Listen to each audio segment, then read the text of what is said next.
That music just bumping though.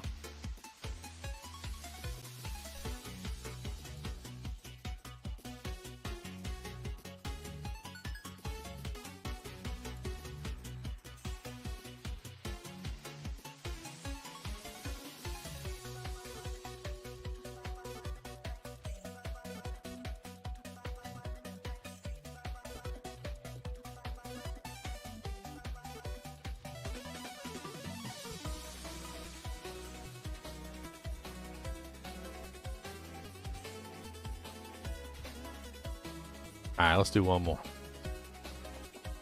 One more. Jambling with G'd up in this house you need, cause Jamble's gonna give us everything that we need, yo. Need that soul jam, he gonna give it, yo. Cause that's what Jambling with G gonna give us, yo. Come on down and we got the Jambles, oh. We got the edge bow, gonna get the Jambles on. Got to go, yo. Gotta transfer 450k at a time, yo.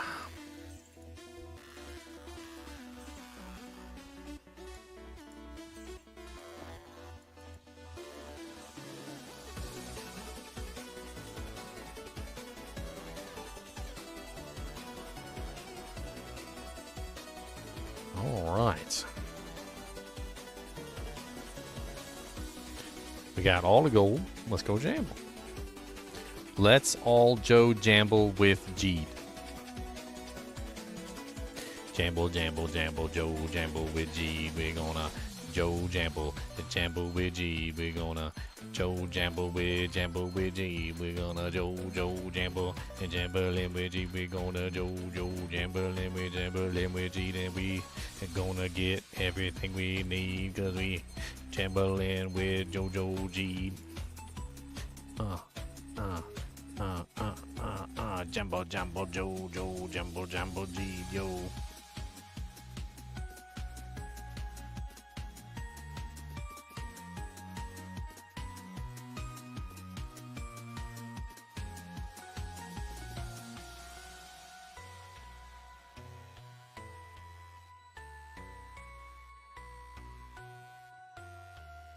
Oh wow.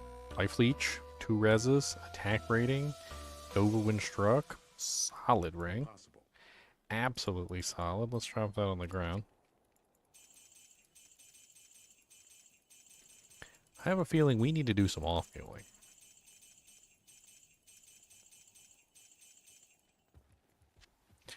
We need to do a little off-mule. We need to do a little off-fueling. Yeah, we do. We need to do a little off-fuel. Cause we got way too much stuff and it's freaking cool. We need to do a little off-fuel.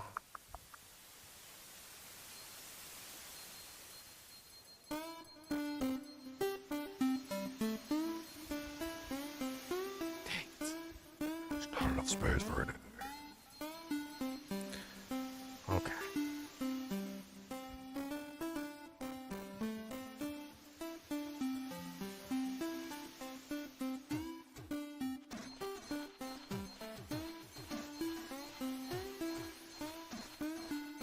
Come back to chronic Soj gambling? That's right.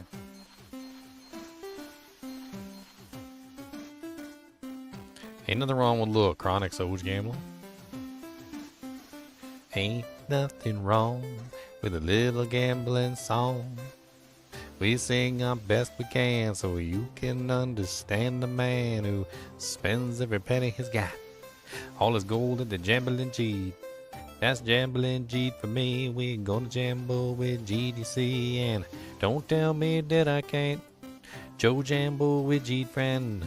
Cause G is my buddy and we jamble to the end. Jambling with G. We got a jamble Joe. Gonna a jamble yo with jambling with G. Jambling. Alright, let's go put up some of this loot. We got way too much loot. Way too much loot. We need to fill up rando rings.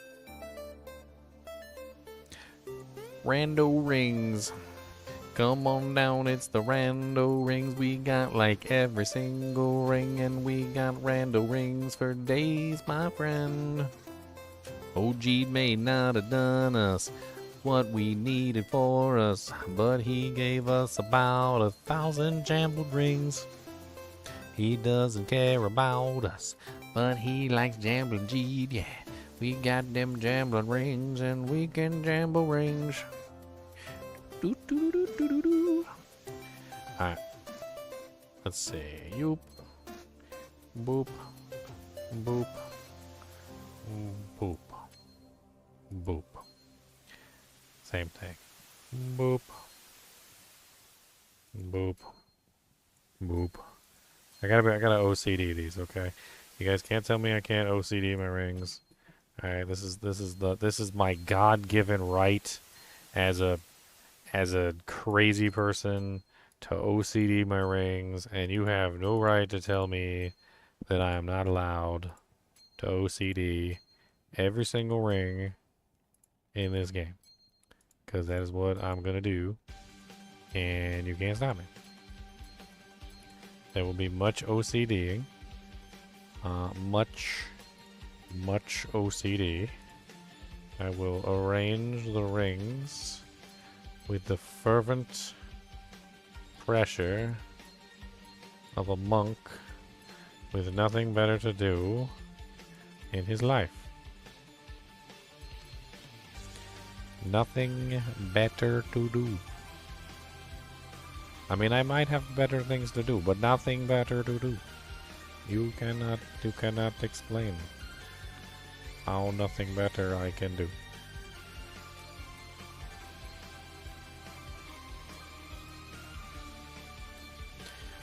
Let's see, we got a Chamberlain with G'd rings. God, there's so many rings.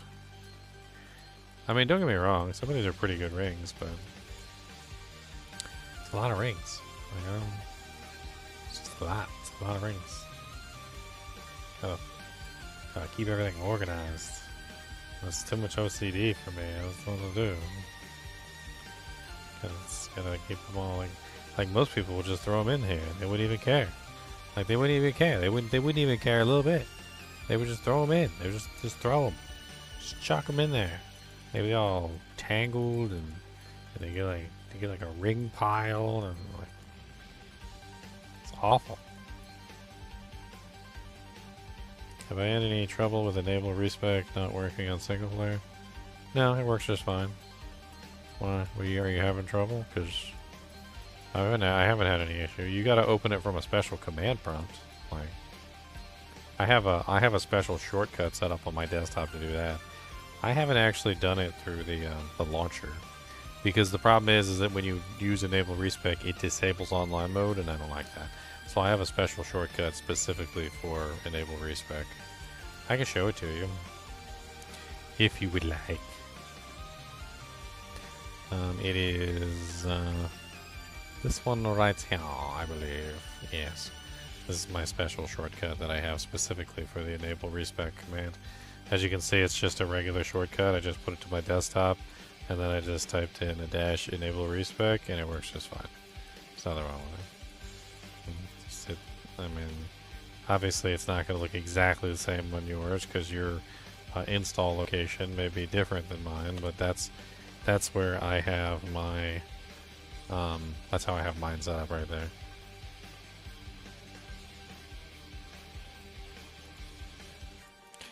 Alright, so I am looking spicy on rings. We need to go do amulets too. I do have some amulets in here that need to find their way into the... no problem, for second board. Glad I could help. We need to put those on the rando amulets. Rando amulets, come on down with your... oh wait, no, that rhyme was good, but I shouldn't say that on stream. This big giant bag of mini M&Ms is just amazing, and I can just pour them directly into my mouth. Have we been gambling them? Yeah. I'm trying to get a Soj.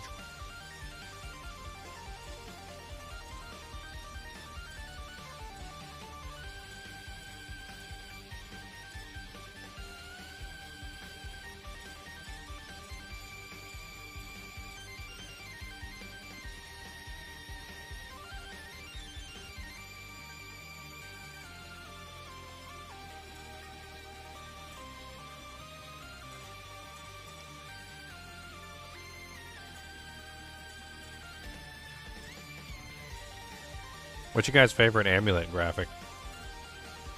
You guys like the sun vest? You guys like the demonic pentagram? Like, what's your fancy? Hmm? Are you a demonic pentagram kind of amulet person, or do you like the I think this is a crucifix right here. I think that's pretty much what that is a crucifix. It's like an Indiana Jones style crucifix. You like the one that looks like SpongeBob? One of them looks like SpongeBob? What? What's up, beautiful lady? That's my beautiful lady right there in chat.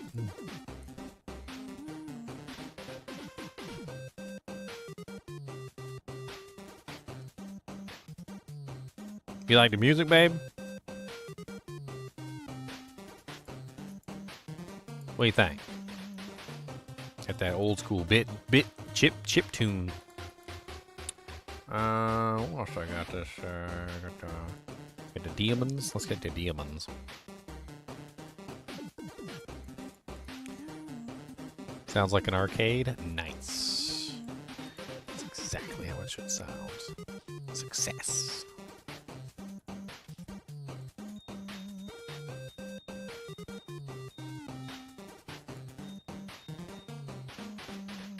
Cheapy beepy beepy cheeps.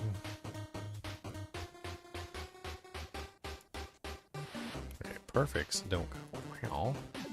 Stay. Bad. Bad perfect. Bad bad bad. Boop. I'm trying to hang on to these for transmutation purposes because I'm going to need them in the future for transmuting runes, all sorts of things. I want to have like an actual storage depot of all the runes that I need. Any potentially, particular time. It's going to take me a while to come up with all the runes that I need for a lot of the crazy stuff that I want to pull off. So.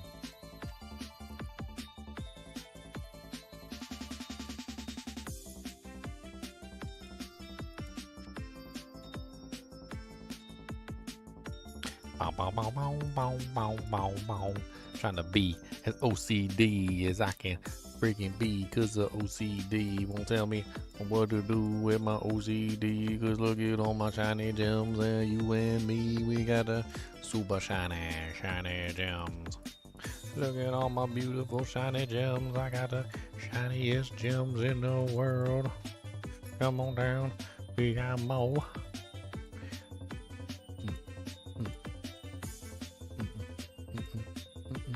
Alright, chippies need to go on the chippy mule, so.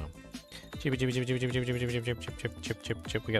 We got a mule just for chippies. Her name is Chippy Baby. Chippy baby. Chippy baby. Is a chippy. Chippy baby. Come on down to the chippy baby town. We got all the chippy babies all around. Come on down. Chippy babies. Got the chippy baby whippies. Chippies. Babies. Chippy baby babies.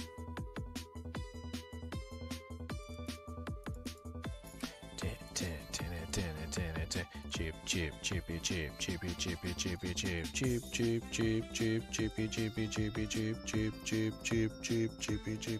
chip. No, you're not a chippy.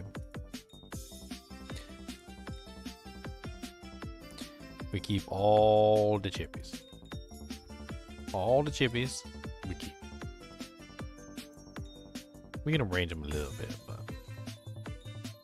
it doesn't really matter all that much if they're arranged. It does look pretty though when you line them up with all the little colors and you get your little chippy gems.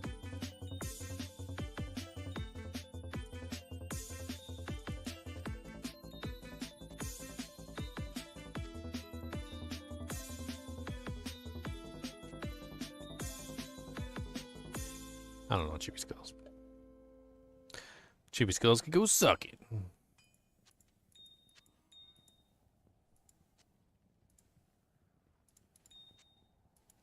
Make a second row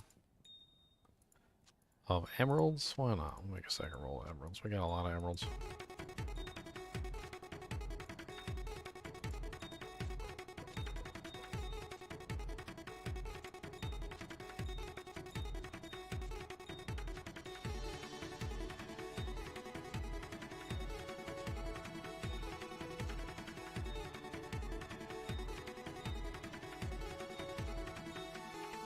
Look at that. It's all fancy.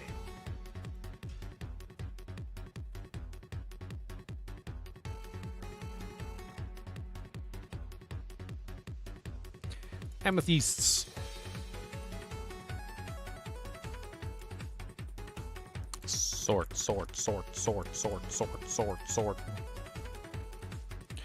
Alright.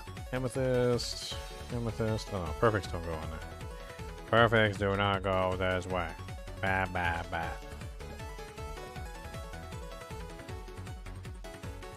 Is that all the amethyst we got? No, we got one more. Nice. Next. I'll sort those later.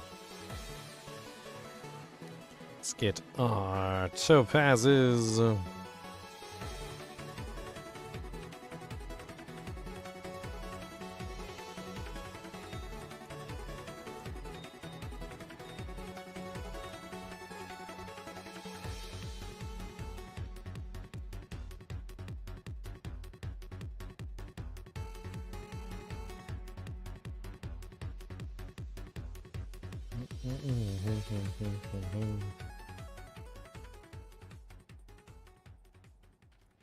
Rubies. So many beautiful gems. Rubies. Quantum gemeralds. Topazes.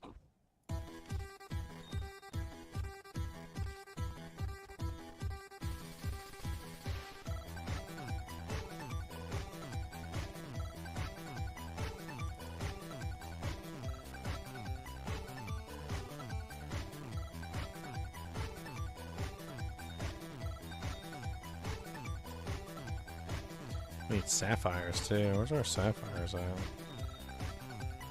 Sapphires, we still got a topaz left because apparently I'm a dummy. Topaz, got the freaking topaz. We got a bunch of jewels need to go on the jewel mule too. These are all crafting jewels.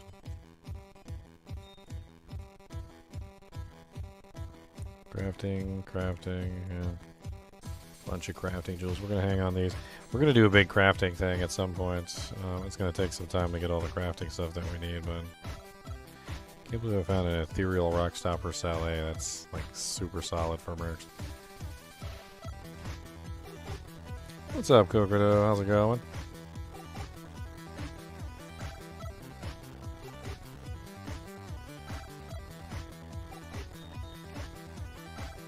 Oh, there's a chippy in there.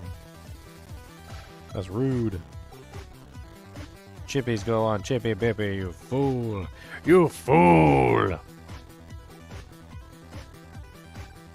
We must arrange my OCD.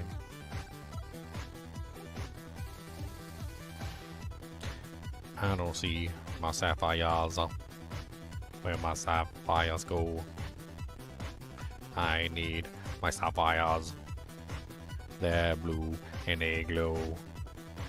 So many freaking sapphires, yo. They're beautiful and they glow. I like all these sapphires, yo. They are blue and they are so very glow. Take the chippies off the mule, yo. Chippies, do not be dog on these mules. No problem, Forsaken Bog. Glad to give you a hand, man. I am glad you can launch the game properly now. Infinite respecs online is super easy. It's not really that big of a deal, right?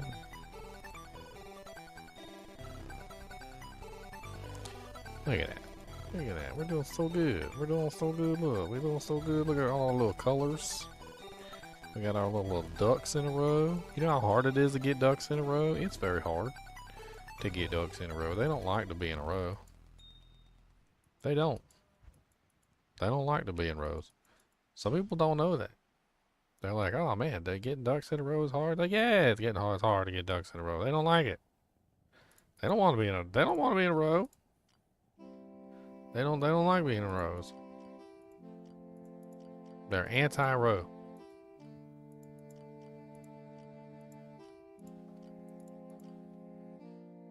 They got a union and everything. Like ducks against rows. Like, say no to the tyranny of Rose. Alright, let's make a tiny little attempt. I know this is really stupid, but I'm going to show you guys a technique to arrange these, which is actually kind of fun. It won't really work on all these because I don't have enough. But basically what you do is... we're going to drop some of these on the ground, so hold on.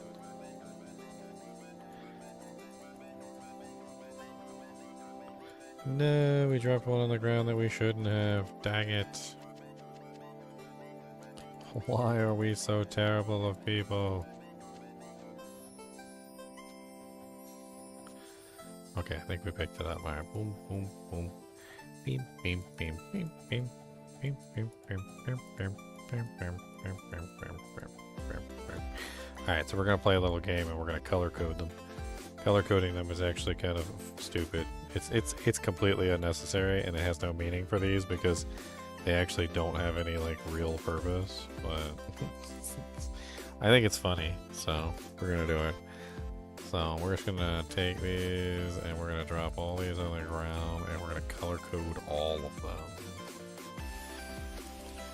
It's a pretty easy trick to color code them too, so all you have to do is just put them in the inventory. Just put them in the stash in the right order. So like for instance, we want the pinks first, so we're gonna put all the pinks, and they're just gonna line up exactly correct. See, that was easy. And then once we have all the pinks in there, then we're gonna choose another color. It doesn't really matter what the color is. Whichever color you desire to go next, you know, could be a pretty color. Like let's do red. So we'll do red next, and we're just gonna do all the reds. And notice all the reds are now in order. And we're just gonna keep doing all the reds. No, not a white. That's terrible. Why would you do that? That's wrong. That's terrible, and you should feel bad. Alright, so we need to drop some because we don't know if there's any more reds in that pile over there. So let's go ahead and grab all the ones left. Any reds? Okay, there's 2 reds. Now we're gonna do a green. Because why not? Green's pretty.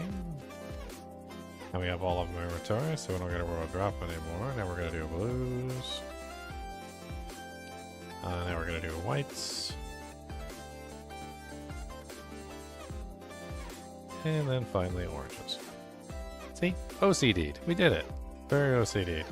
Are you happy with that now? Are we happy? Did I make all you guys... Did I satisfy you? Deep inside your very soul? Have you been satisfied? You have, I know. It's satisfying. Alright. So we got Hellblade Sword, that needs to go, and then... Put that in there, we don't need one of these. I thought there was another one, but I guess that's Angelic Sickle. That is my boy's weapon. We don't want to take that. I mean, shield. We don't want to take that from him. Let's put that right there. That needs to go in the Angelic Mule. That needs to go in the Angelic Mule. That needs to go on the Tancred Mule, Armor Mule, Osiris Boot Mule, Death's Mule, Heratha's Mule. What else we got? Anything else? I know we got a bunch more stuff that needs to be off-muled. Let me go grab, not unblockable, no. That's a theory-crafted character. I need to delete that from my pack. She's in the wrong pack. I was doing a theory craft and I made these characters and they need to be deleted. They're taking up precious space. Taking up precious space.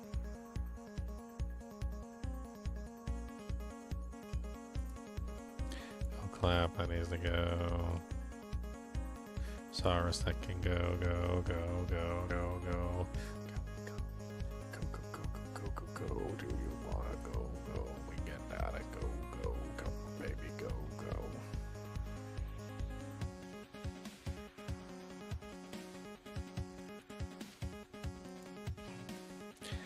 That can go in the trash.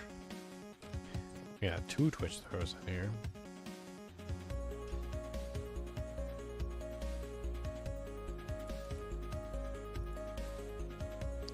I think we're gonna do some Andy farming for a little bit. I'm kind of sick of gambling, and we've been trying to find a stowage for a very long time. Well, yeah, we got cold steel, a bunch of stuff.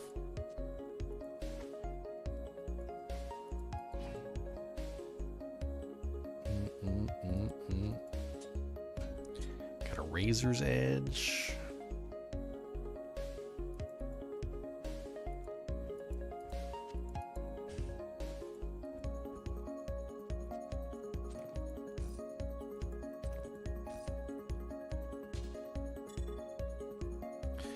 So many set items in here. This is my gambling axe, so I can get lots of money.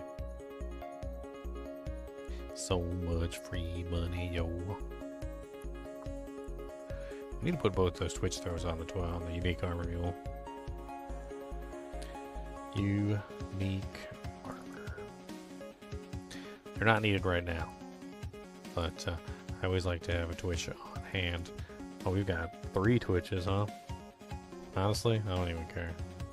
Sounds good to me. What's the defense on these? Ooh, we got a 59. Oh, yeah. Oh, bro. That's the bestest.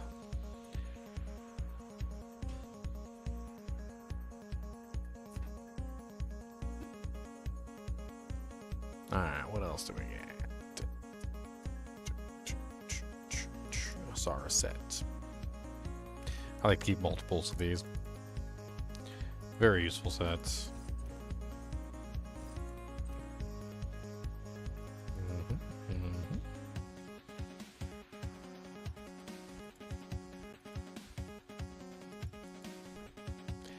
Alright, we got deaths and we got some angelic that needs to go back. This is my single player account, and I've basically been spending time actually like finding all the items, putting on mules. I wanted to include in the item pack, the one that I've been building for everybody, I wanted to include a set that was more, what's the term I'm looking for? Realistic. I wanted to include a set that was more realistic. So in the item pack, you can find every single item, and I've got them all there, but a lot of the items are perfect versions of, you know, like the items, and it's just not realistic. Like, you're not going to find perfect versions of just about every item in the game. So I'm kind of going through the process of, and it's going to take me a while, obviously, but it's basically a holy grail. And what I'm going to do is I'm going to slowly and dutifully like work my way through finding every single item in the game legitimately. Basically so that I have like real rolled versions of all the items, you know, like a legitimate self-found like set of basically everything that exists. And you know, it'll just be something that I copy in. Like, it'll be in the item pack. It'll say like Jin GGM's single player, you know, like save file or something like that, and it'll be like my whole single player save. I got bows. Do I already have a hellcrap? Hellcrap. It is a bad bow. I don't think I could ever be convinced to use that thing unless it was just, it happened to be like the best bow that I found at that particular time. But now that I already have a Kuko and a Ravenclaw and several other very good bows besides that bow, I just don't ever think I'm probably going to use it. Like, I don't I don't think Hellclap it really has a place in any of my builds. Unfortunately. It does have a place in my item pack though, so as you can see, I've already collected like 3 Kukos, a Blast Bark, I've got like a really crappy Wisdom Draw, like Rogue's Bows out the butt, I got a Rip Hook. I've basically just been collecting everything.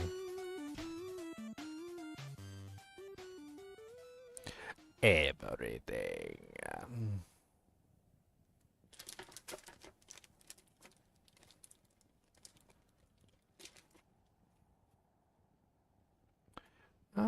Okay. Echoes. Come on, echoes. I think we're gonna do a little Andy farming. Because why not? What's he got? Tower Ashes, Heroic Crest, Treachery, and then Insights. Treachery. A Triatri. We're in hell. No, let's go to Nightmare. We're gonna see if we can farm a Soj from Andy, of course. Because, of course, you know, the multiple days that I've spent trying to farm a Soj and she hasn't given me one, I'm sure she'll just suddenly, you know, cough it up just because I'm doing it today of all days.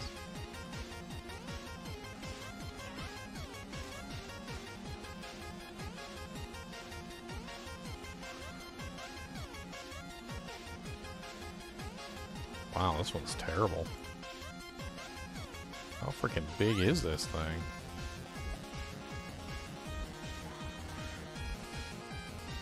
Ugh. Maybe this is the one I get my Soj on, though. Maybe I shouldn't complain.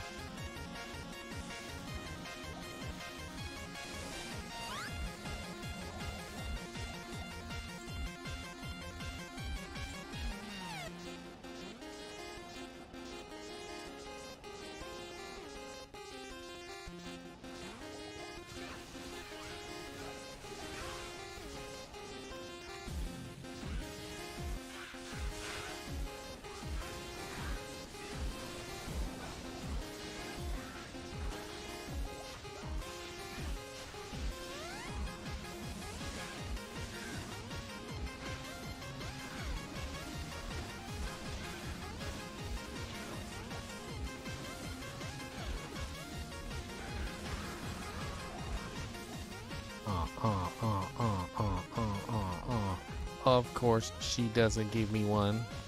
No Soj for me on this run.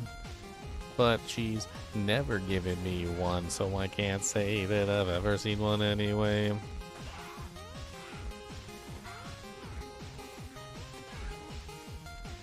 And Ariel has always been a stingy hoe. Don't know what to tell none of y'all though, 'cause she won't give me not a single Sojo. Doesn't matter how many times I farm a hoe.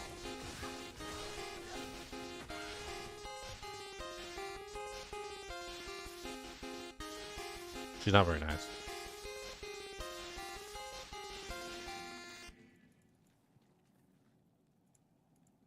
I don't know why she's not nice, but she's not nice.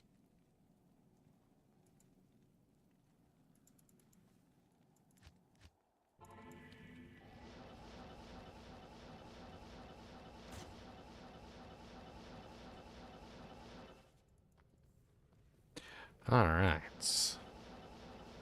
Quite an interestingly long Andariel tunnel.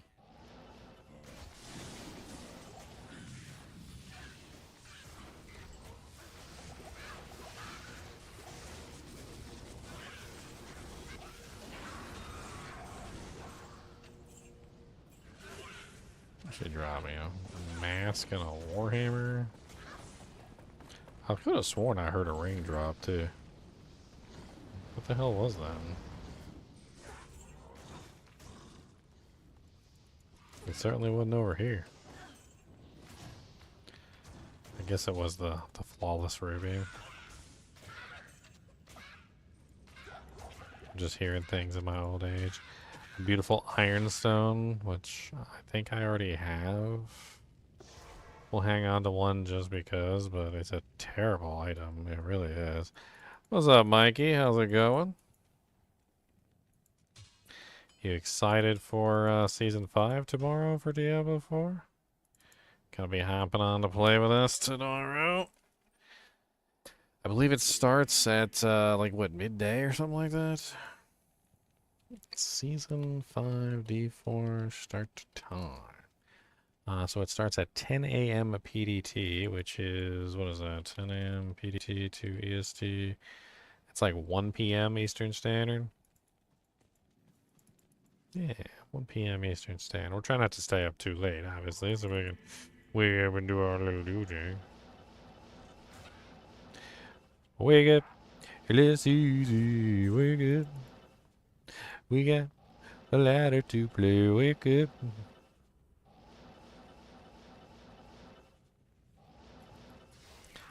Can't work week is Monday through Friday. That's so sad. That is so sad. I am very sad for you. It's a very sad man. Cannot play.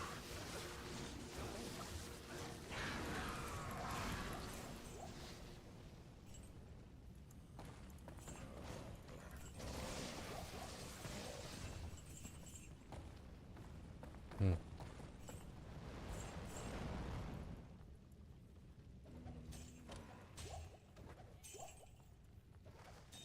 Ooh, a gemerald. A quantum gemerald. Oh, I'm doing pretty good. I've been theory crafting all day. I kind of got finished with that, so I've already done like God, how many theory crafts have I done today?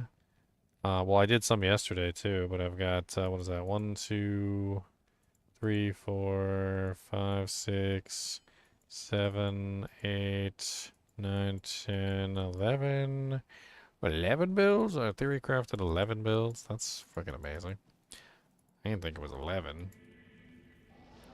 But there's like a build in there for everybody basically. I mean, there's a companion build for the druid. There's charge bolt. There's chain lightning. We've got firebolt, Vox Omnium.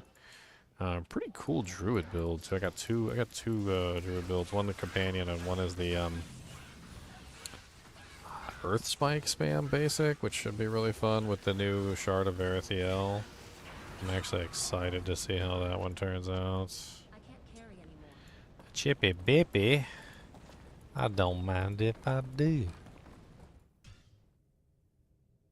I'm one of the chillest streamers. Well, that's good. We're chin chillin' with the Chinzilla. Chin chillin' with the Chinzillas. Nice, another Arathis. I will take that. I'd like to eventually get like a 3 full Arathis sets, and Good day.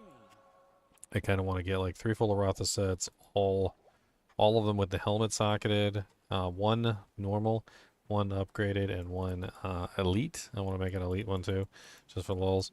And then obviously the normal one would have like a lower tier, you know, jewel or something in it, and then the upgraded ones will have higher tier jewels or gems or runes or whatever. We'll see. No, that's not where I wanted to go. To Loot Golade. Wanted to go to the catacombs. The combs of the cat. The catacombs. Catacombs. Your mom's a catacomb and your dad's a catacomb, and I don't know what to tell you, you're a comb.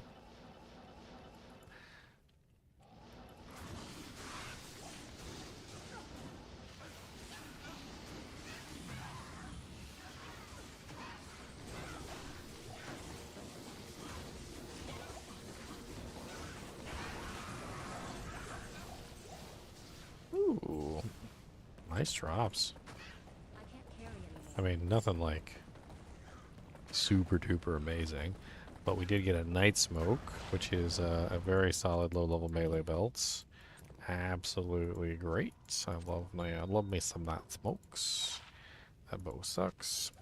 And we got an Ice Blank, which is really solid low level armor. Absolutely love having an Ice Blank on hand. I'd love to get an ethereal one too. Eventually. I think that would be really neat. I can't carry anymore.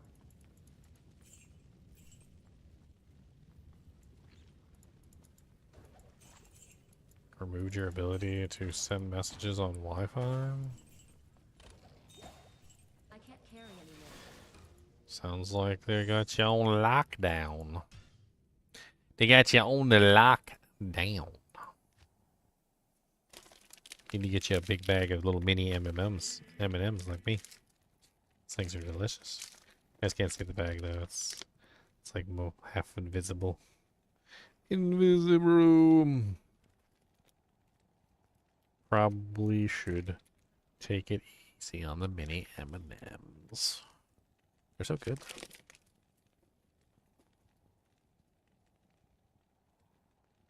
Night Smoke is cool. Yeah, Night Smoke is cool. It's a really powerful early tier belt. Melee is just it's just great. A lot of people don't even understand how the hell that Night Smoke works. They're like, wait a minute. So 50% damage taken goes to mana. Is that's not wait, that's not how it works. Be like, yeah, that's how it works. They'll be like, no, that's not how it works. We're like, well, how does it work then? Well, not like that. Surely not like that.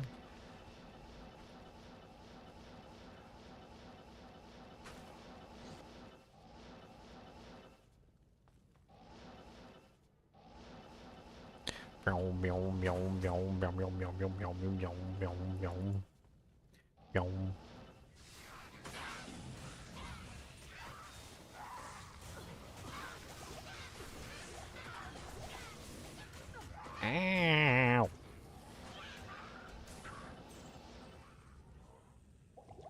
Ouchie.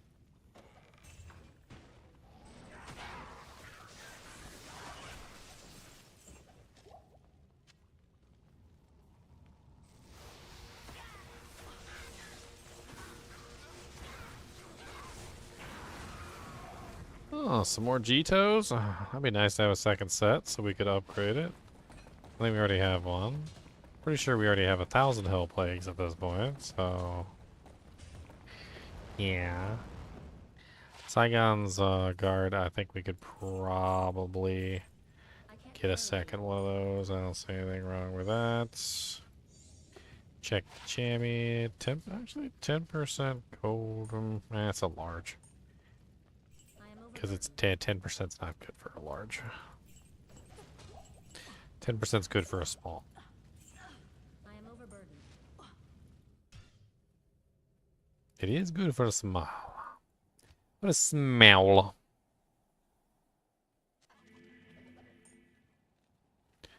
Once I got all the do janks, and I found a grand charm. And Deckard Cain said it was garbage. Throw that jank away. He did though. He did. He told me it was trash. He said you have here a piece of history. The poop from a random dinosaur. Yes, if you hold this in your hands, you get Poopus Interruptus, and it makes you go dookie. Oh no, I've got to go.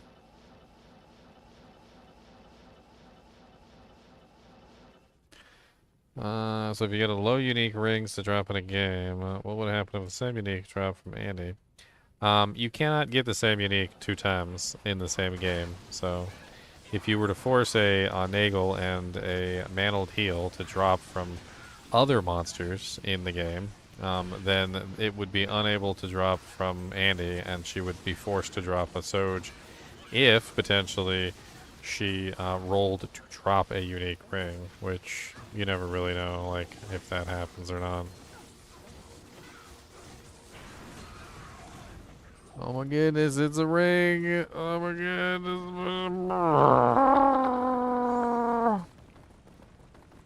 goodness! Wow, an ethereal storm eye. That's an interesting find. Interesting indeed. I don't think I've seen an ethereal storm eye. That's another ironstone. I don't really need another one. Did we finally find a Soj, boys? Did we finally find a Soj? Maybe. Maybe. 'Cause I let Deckard Cain identify. And I got an ethereal storm eye. That'll be nice for the collection. And we got a Langerbriser with a 42%. It's not terrible. And we got a 6% Mantle Teal. Sad. Sad. So very sad. Port, port, port, porty, port, port, porty, porty, port, port, port. Porty port port porty porty port port port porty port port porty porty port port porty porty porty port.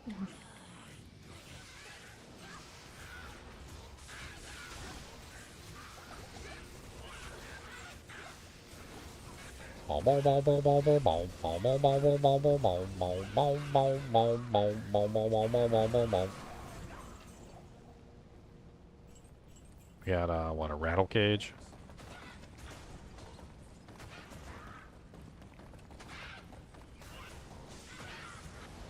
A Ratalius cageus.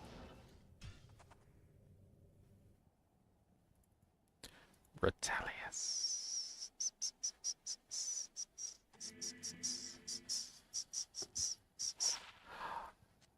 Rattle cages are nice.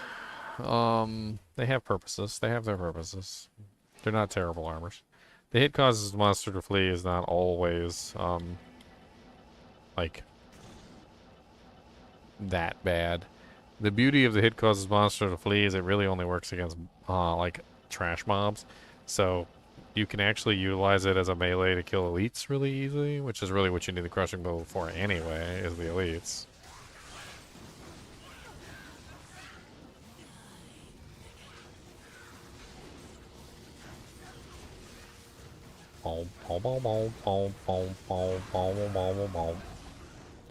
Ooh, a dim blade. A Ginther's Rift. We got ourselves a Ginther's Rift, boys. Oh, it's not ethereal. That's sad. It's a Ginther's Rift is the one item you actually want to find ethereal. Like that's the state in which you want to find it. Unfortunately, it did not drop ethereal. Which is very sad. But at least we got one now. I think that's the first Ginther's Rift we found. It's a pretty decent, like, low-level sword, especially if you can get an ethereal one, because it has the repairs durability mod on it. It does have some nice magic damage on it, and it's fast. I mean, it's pretty fast. It's a dim blade. It's not going to carry you through hell difficulty, but, I mean, it's something. I suppose. It's something. Wah, wah, wah, wah, what I got the nephron.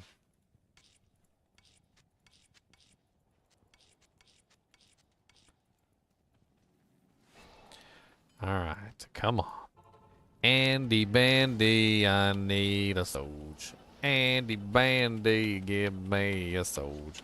Andy Bandy, I need a soldier. Andy Bandy, give me a soldier. Andy Bandy, we need a soldier. Andy Bandy, just a simple soldier. It's not a big deal. It doesn't have to have a really large stone. Just a simple soldier. We got Sky Strike. I don't think I have a Sky Strike yet. An Ethereal War Spear. Is that an Ethereal Impaler? It is an Ethereal Impaler. And we got another Blood Rise, which we could probably take two of these. I think I already have one, but they're kind of fun to dual wield on like a low level barb.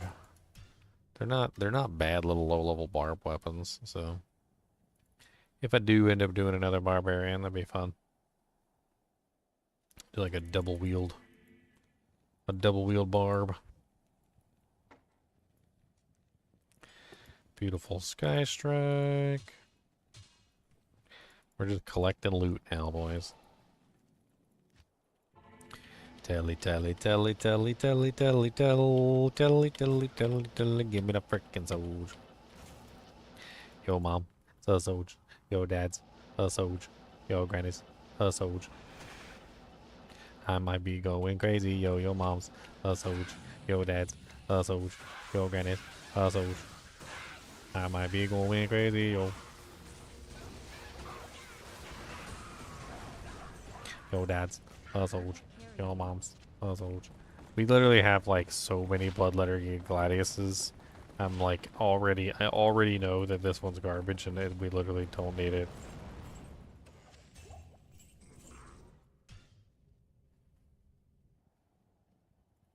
What's the find rate on a Soj from Andy? the best in the game, basically. Like according to Silas Pen, the best in the game. I mean, I don't believe it. don't I don't believe it at all. I've started to become disenchanted with Silo Spen's numbers. I think Silo Spen's numbers are based off of like math calculations and like based on what they think the math is within the game, but I don't think they understand that the math in the game seems to be based very heavily upon like how you move and like what you do, and it's not necessarily as simple as trying to figure out like a percent chance so much as it's very deterministic. So like, I'm not saying that their math is wrong. Like, don't get me wrong, but I think if they knew that the game was not actually rolling, I think that would be the best way to put it. Not actually rolling would be the term I would use. They might have represented it differently, maybe, possibly.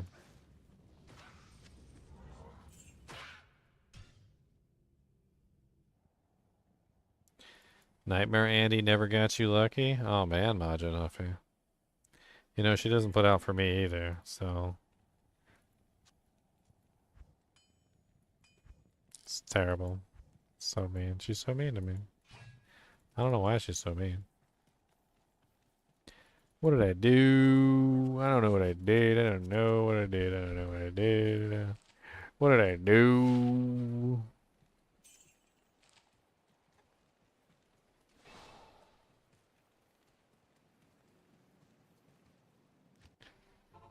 I have never gotten a Soj off Andy in 24 years, so if I do finally get one off of Andy, it will be my first. It will be my numero uno Sojanero. Sojanero. We take our soldiers seriously, Sojanero.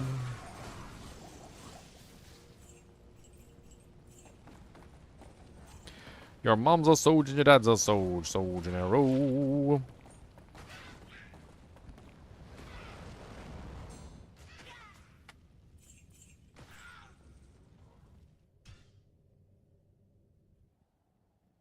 This is for a single player account. Normally I don't stress it. I don't really care whether I find a Soj or not. I usually find a bunch of BK rings. So like I'm pretty good.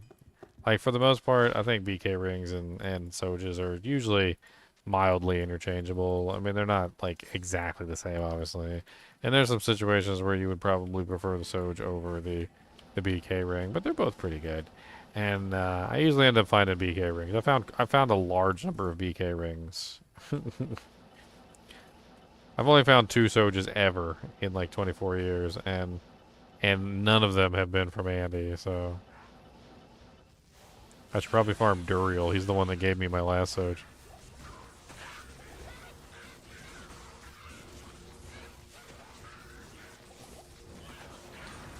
Found plenty of cereals. Man, that is another serpent skin armor. We found like 3 of these so far. That is a 33 all res. Not bad. Not a bad little DJ there. We also got the big old monster heavy crossbow.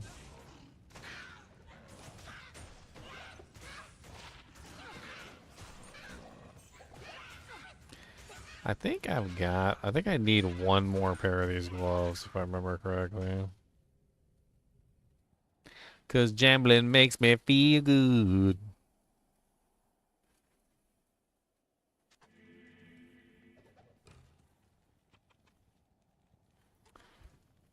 Gambling makes me feel good. Another skin of the Viper Madge. Skin of the Viper Madge, that is what we got. The Viper Madge is what you want for the rot. Hellcast, I think that's the first Hellcast I found, so we'll hang on to that for posterity's sake. You a lucky SOB is what you is.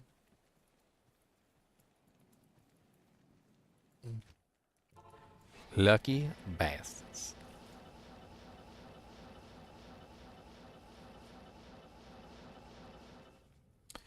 Boom, boom, boom, boom, boom, boom, boom, boom, boom, boom, boom, boom, boom, boom, boom, boom, boom.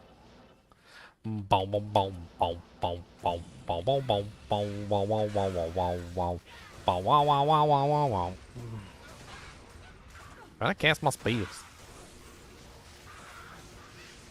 Spells. I'm trying to cast my spells. Flail. An amuleto of pretty much garbage. I mean, it's okay, I guess, for level 15. Another I think I don't know if I have a general's tent. Oh, ethereal crystals are. Sucks. I think I already have a general's tent. I don't remember. I don't remember. We'll take it back anyway. I've got another one. I've got another one. Then I've got another one. I don't really care. Bow, bow, bow, bow, bow, bow, bow, bow, bow.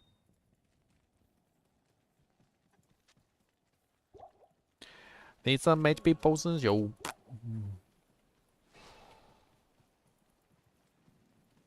I can't even tell you how many Andy runs I've done, like in this single player account. Like it's been days. Like it's been days of constant runs, just constantly just running and running and running, switching seeds, like, and more runs and just so many runs. My eyeballs bleed.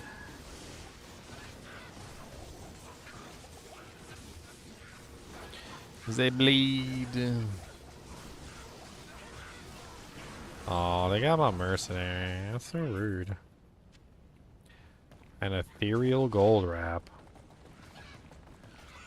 Well, that's one for the grail. I already got a woe stave, so that's good.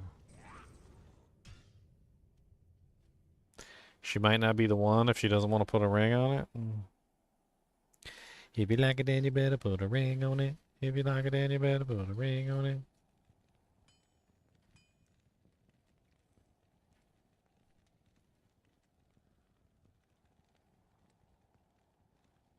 Hoo-oo. Hoo-oo. Vehicle detected. I was looking at my phone's like alert. We have detected an unauthorized vehicle in your building. I just got one of those little security cams. I got it for Christmas, so I just had it up since Christmas of like, I don't know, maybe like 2 years ago. It just sits there and does its thing. It's kind of neat. I mean, it has its uses. Forgot to get my mercenary. Mercenary, come on, buddy. Mercenary, come on back. Mercenary, come on, buddy. Mercenary, come on back. We got a mercenary. A little mercenary. We got a little mercenary. Mercenary, what's on up? Mercenary, come on up. Mercenary, yeah.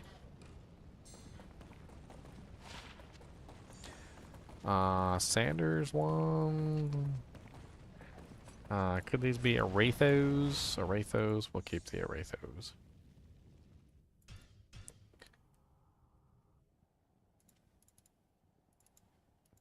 It's hard to dance with Andy. She got all them napple rings. Got them little chains hanging down and stuff. They get caught on you, and like so it's hard to dance. She don't make it easy. She do not make it easy. No, she don't. Boom, boom, boom, boom, boom, ba-dum, ba-dum, boom, boom, boom, boom. Gonna kill Andy. Yep. Uh-huh. Boom, boom, boom, boom, boom, boom, boom, boom, boom.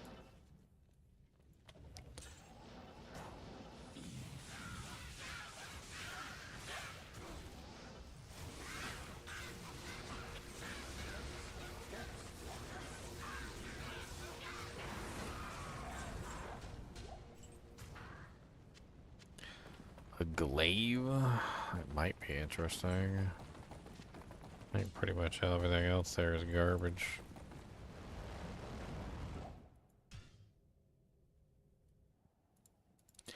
Never go dancing with a lady that has nipple chains attached to her belly button? What? Is that a rule? No nipple chains attached to belly buttons? I wasn't sure. Like, I'm being serious. Like, is that a rule? Yes. And how do we find out? Like, what if they're all covered up? You just don't know.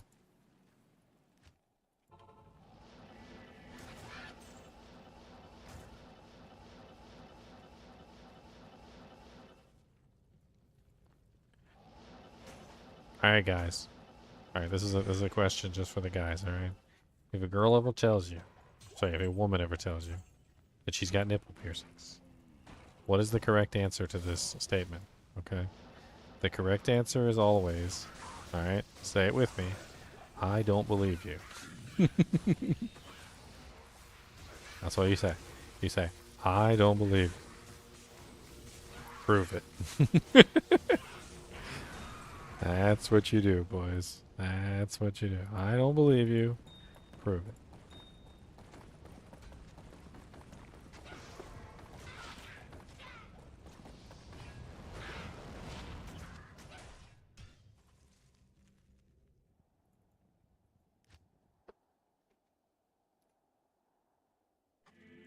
I don't believe.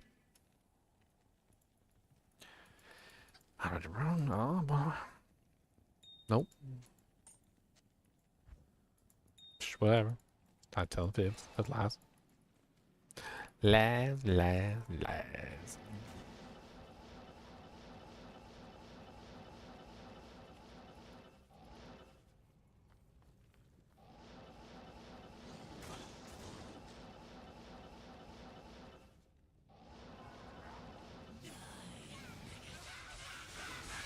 You know, Andario's a very promiscuous lady. I mean, she's got the full on ensemble. That's for sure. Oh, a beautiful Row rune. I like those. We take Row runes. Thanks.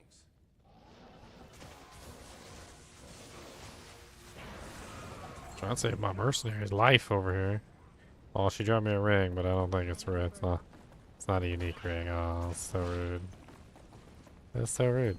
Rogue's bow, Dark Clan Crusher, right? We already got a Dark Clan Crusher. I don't even know. Yeah, poopies. I don't need another Rogue's bow neither.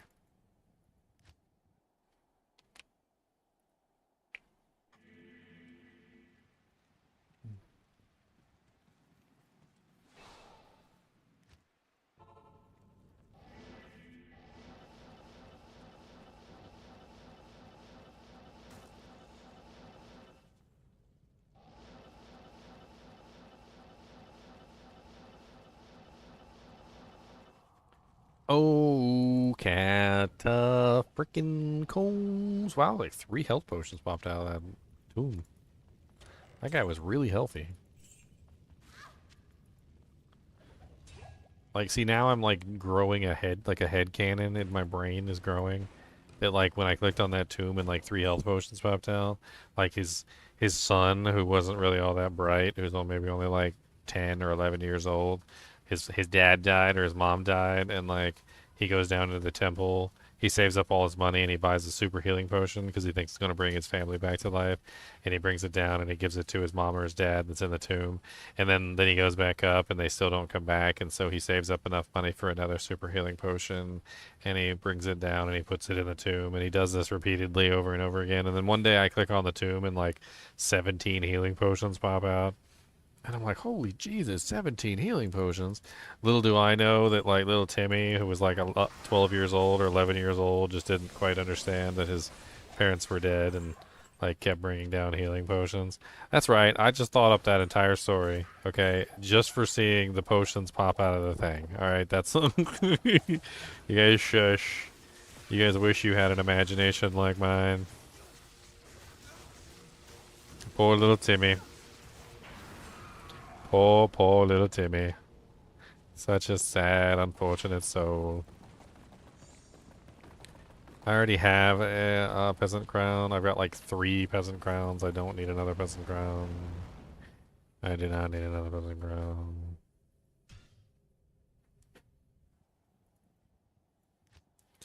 Timmy, however, you know, through his burgeoning trade, because, you know, it takes gold coins to buy some super healing potions.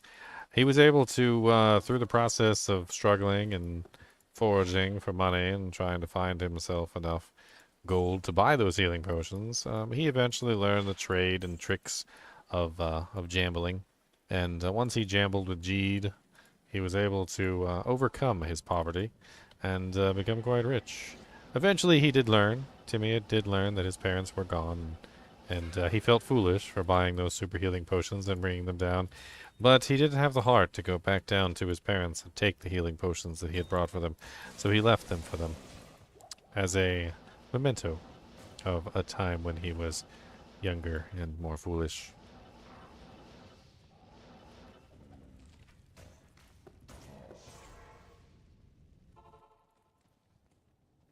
Timmy would go on to have his own burgeoning business. Thousands and thousands of gold coins he would manage to make. Timmy was not shy about making money. He gambled with Jeed on a regular basis. And he won. Yes, Timmy won the game of life.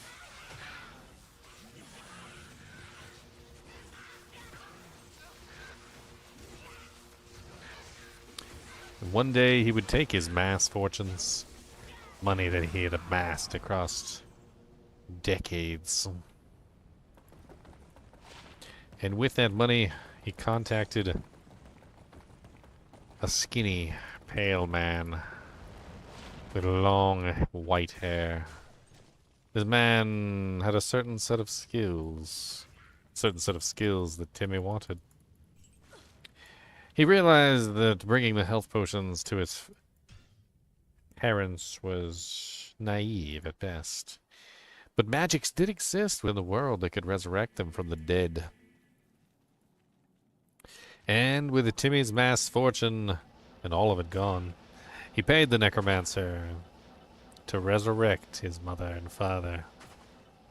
Not just a simple zombie spell, mind you. A simple zombie spell even a fool can do. No, he resurrected them body and soul, back from the dead, as if they had never died. As if they had never died.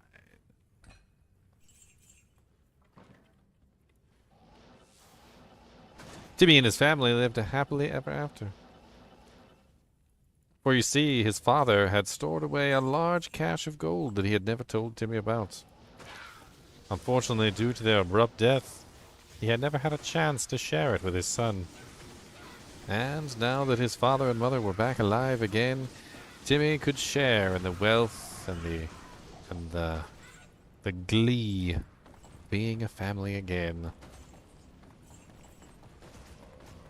Even poor old Jeed, when he saw his mother and father return, shed a tear for Timmy. Geed had not cried in many a decade. For Geed did not feel sorry for anyone.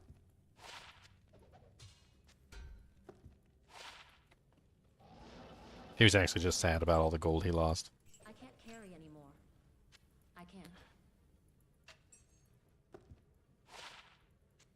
And thus ends the story of Timmy. Poor, poor Timmy.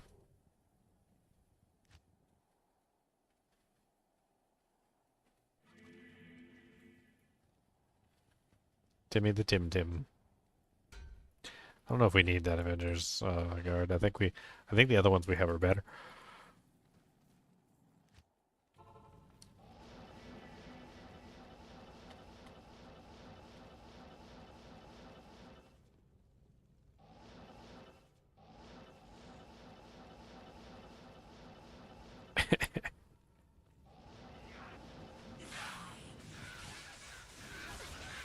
Jambling with Timmy.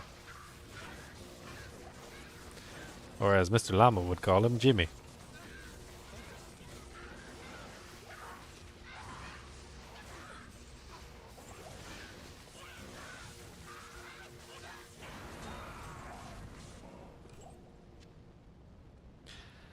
Do I actually need that helmet?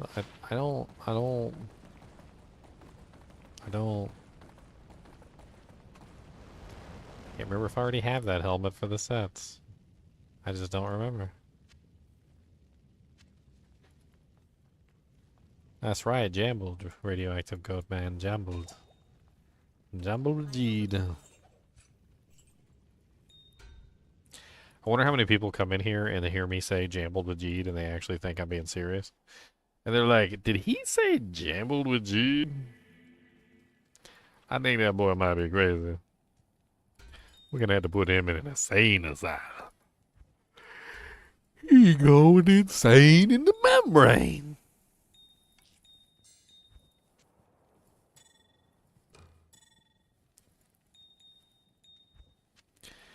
You know, sometimes when you're surfing the internet late at night, you come across some pretty crazy stuff. Like, sometimes you just don't expect how crazy it is. I was surfing the web and I came across this like contraption. I ain't know what it was. It was kind of weird. And let me show a picture of it for you. I'm gonna see if I can just show you the picture of this, and then I'm gonna like once I show you the picture of what it looks like, then you guys can try and figure out what the hell it actually is. So this is the picture right here. I came across this, and I was like, what the hell is that? A chastity belt for your face? And I had no clue. I was completely clueless. I didn't know what it was. Apparently, like, I mean, it's not just slavery, but it's also slavery. Apparently, during the time when there were slaves, the slaves would eat dirt. Just eat dirt. Just pick up dirt and eat it. It was a whole thing. Apparently, it's like an illness or something. I think it's like geophagia or something. Hey, I went down the rabbit hole of like of the world, and I was like pulling up stupid stuff. And apparently, like, there's actually a thing about like where people start to crave dirt and they eat dirt. And then so like apparently slave owners back in like the slave times would have slaves that were eating dirt. And so they had to come up with a way to stop them from eating dirt. And so they literally would just like put this mask on their face because they couldn't stop them from eating dirt.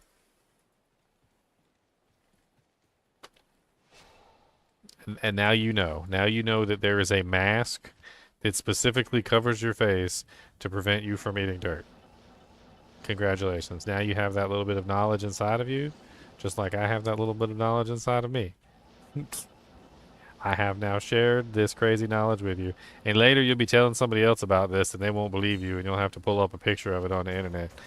You'll be like, no, seriously, there's like the people were just eating dirt and they had to put a mask on their face because they was just chowing down on dirt. They thought it was delicious. And they're like, no, that's stupid. Where the hell you get this from? Who told you that lie? Who told you that? Who's the one who told you that lie? You're no dirt eaters. What are you talking about? You stupid.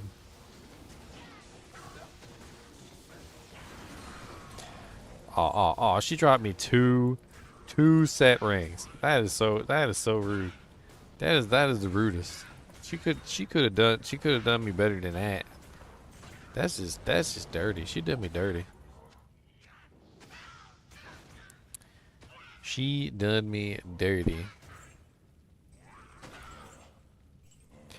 Yeah, it's like nutrient deficiency, but I mean you can get the nutrients from elsewhere. You don't need to get the nutrients from the dirt. I mean, there's other places besides the dirt.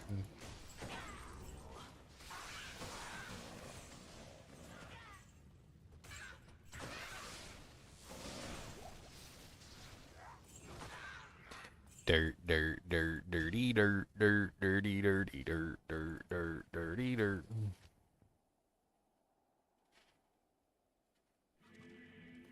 I don't know.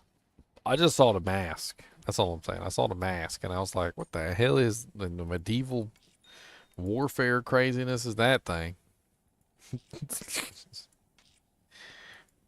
what in the ham biscuit is that craziness? That's all I know. I saw that and I was like, okay, this is stupid. This is this. I don't. Why is this thing a thing? I mean, of course, you see it without any context. So no context. I see it without the context, and I'm like, what the hell is that? I have violated your ears with that knowledge, Sean. Well, I am glad.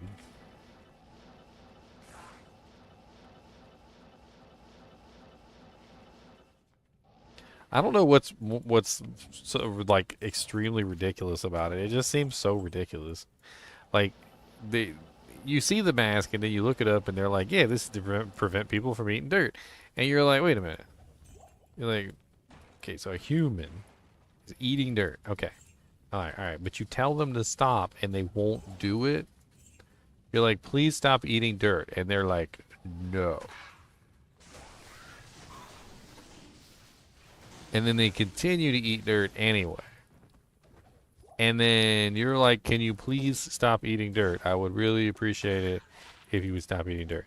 And then then you're mean about it, you know, like, and you demand that they stop eating dirt, and they still don't do it. And then you have to come up with like a physical means to prevent them from eating dirt.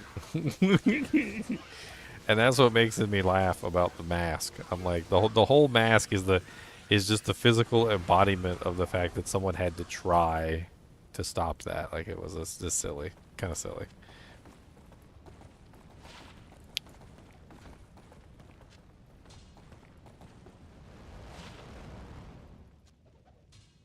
Somebody once told me that dirt was tasty. I didn't freaking believe them. They said, hey, we got some dirt. Looking really tasty, it hurts. Come on and get some of that dirt.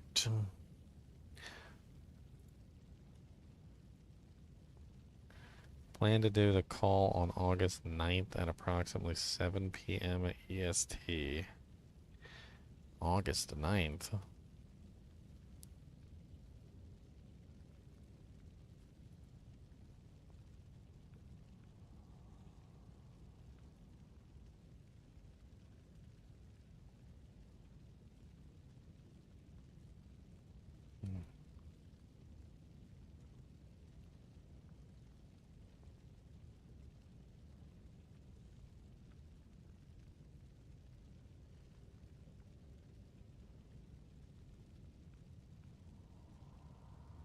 You like the original and mine too?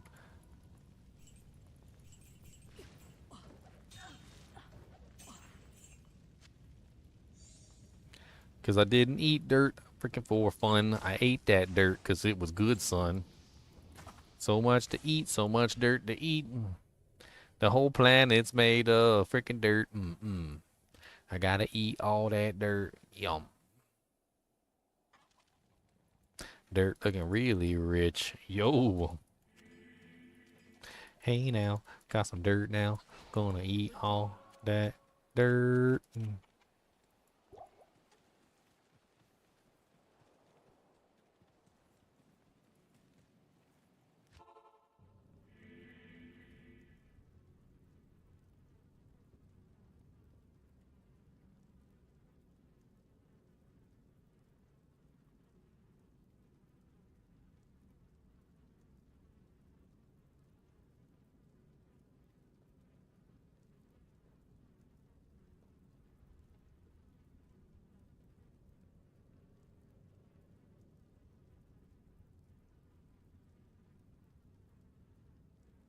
Byom. I've been invited to a conference. The timing of the conference is a little poor. A little poor. I mean, it's not like it's tomorrow or anything. So, that's nice.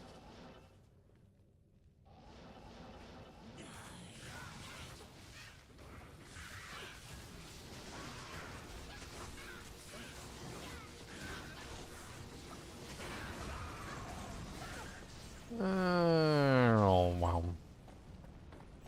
Heavy gloves are what? Sanders? Another impaler.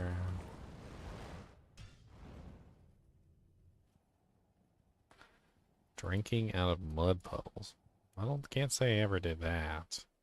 I remember when I went over to one of my friend's houses, he convinced me that you could eat grass, and I totally believed him. I still believe him. Like, I haven't really ever looked it up to like prove him wrong that grass is not edible.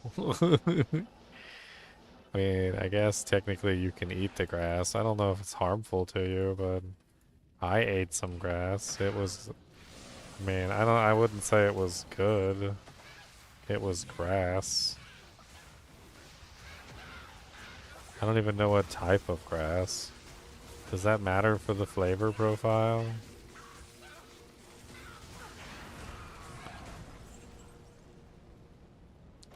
The flavor profile.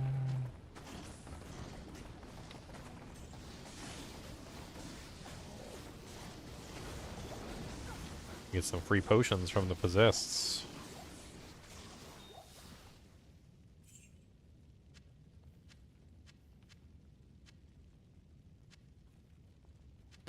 A dim blade? It's not ethereal. If the dim blade's not ethereal, put it back on the ground.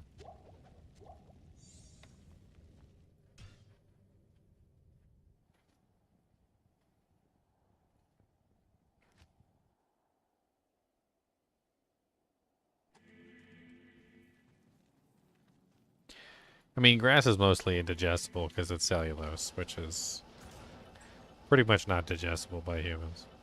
Unless you're willing to do some really disgusting stuff. And I don't even want to talk about the disgusting stuff that you've got to do to digest cellulose.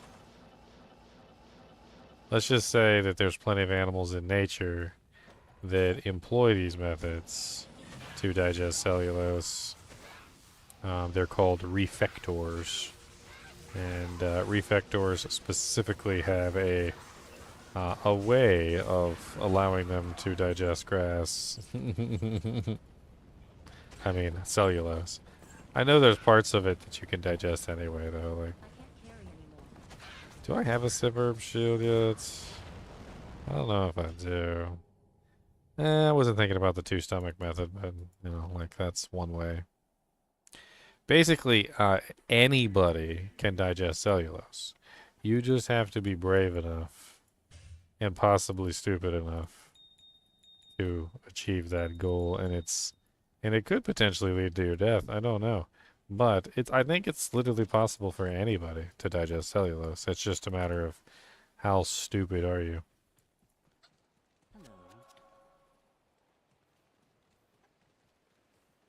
So that's called chewing the cud, Novo, and that is a different. That is different. That's something that cows do, and that would not be possible for humans because number one, we don't have two stomachs, and we don't have that ability. So, unfortunately, we're not able to perform that specific task in that way. Now, there is a way that we could perform that task differently.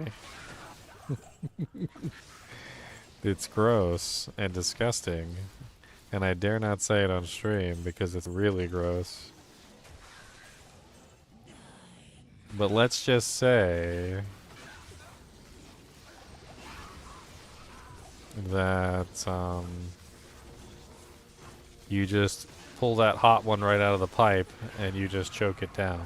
Okay. There you go. I've said it in the most non-disgusting way that should still be disgusting. Like, it's still disgusting, but I said it in the most non-disgusting way.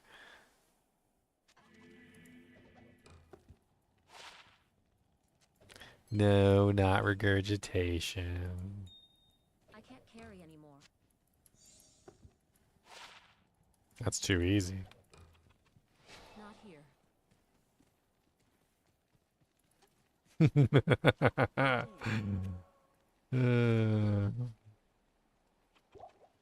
So let me explain it in a different way that's more scientific and less graphic, okay? So to digest cellulose, you need very long intestines. Okay, you need very long intestines. All right. Well, the average length of a human's intestines, so average length of humans' intestines is approximately 15 feet. Okay, so we have the intestines of only about 15 feet or 4.5 meters. However, if you look for cows, cows have approximately 33 to 63 meters of intestines, which makes it far easier for them to digest because the grass has to go through a longer tunnel, right? So, how could you potentially make your tunnel longer? Well, you send it through the chute a second time. You see, if you have 15 feet of intestines and you send it through a second time, see, now it's 30 feet. Disgusting. That's what I told you guys in the beginning. It's disgusting. I told you that from the beginning. Absolutely disgusting. But there's a lot of animals that do that. A lot of animals send it through the chute a second time. And when you send it through a second time, it gets more time in the chute, and it's basically technically a longer chute because, you know, it has to go through again. So,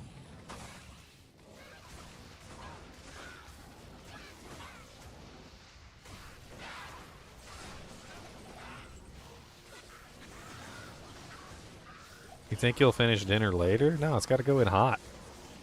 Piping hot, okay? Piping, piping hot.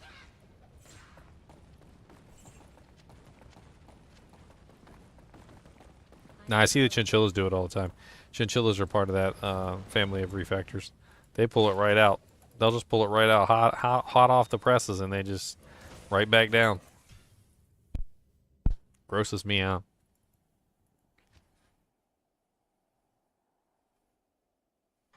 Chewing the cud from a different orifice. Oh God, that's terrible. It's so bad. Why am I doing this? Why am I like this? Can you guys explain why I am such a terrible human being?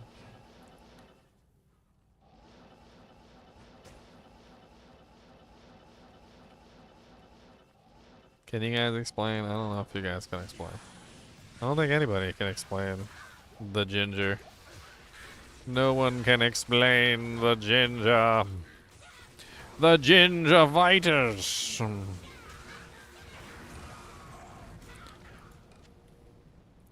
An arbalest that can stay on the dirt.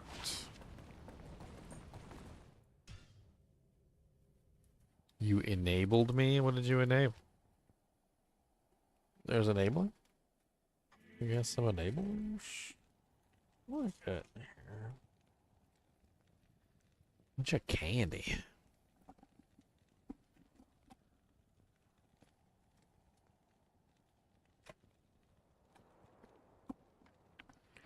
I want some bread. You know, I always find there's two kinds of people in the world.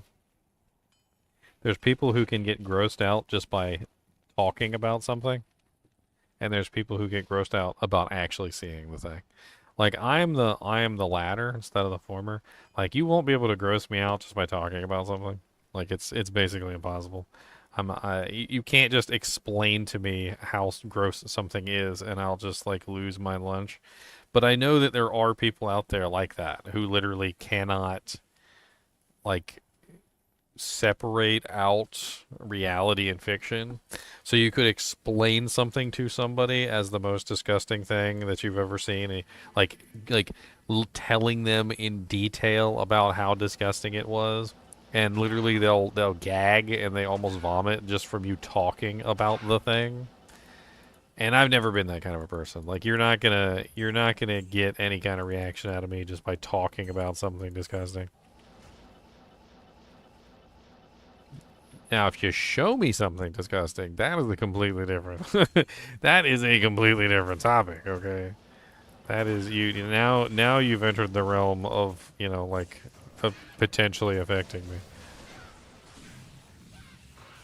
I need to actually see and or smell it. Like I can't just you can't just tell me about it.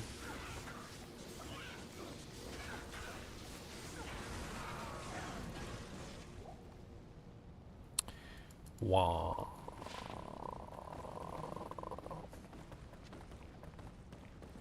Got a beautiful hell room there. My beautiful little hell room. Bum. I don't want that chieftain X. Doom. He can go to hello. Boom boom boom boom. D4 looks different. I already finished doing all my D4 stuff. We're just hanging out until I hop off.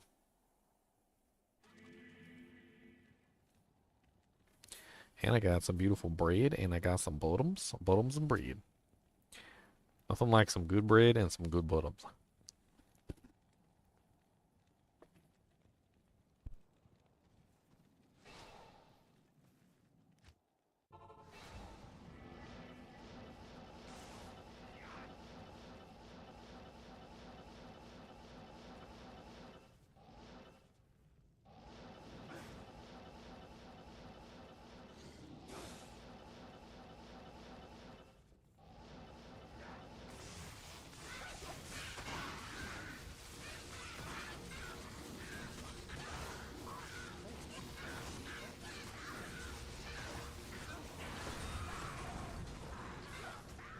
Oh Lord, we gotta scoot 'em.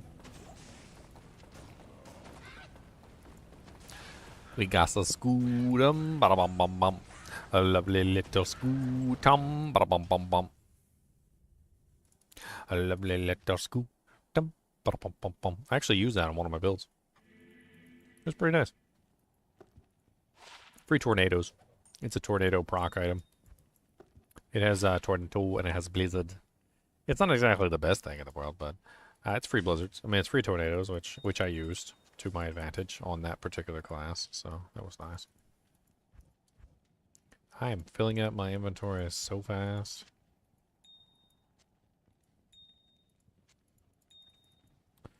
Not in town. He's got 2 bags of holding, 1 for Sojas and 1 for everything else. Yes?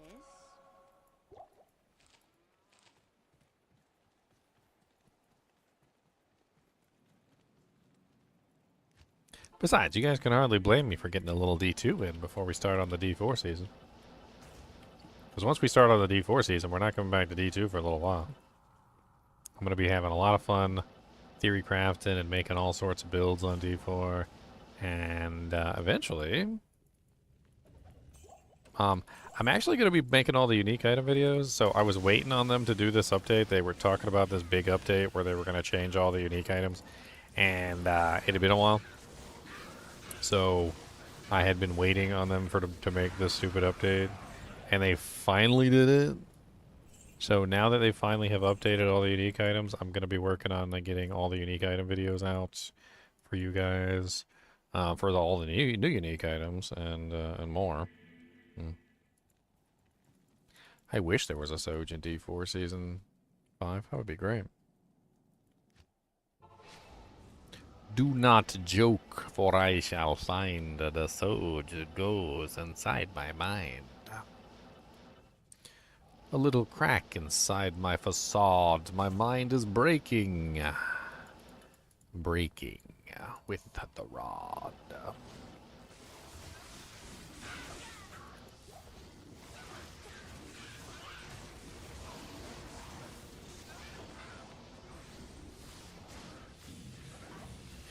What's up, Andy Bandy?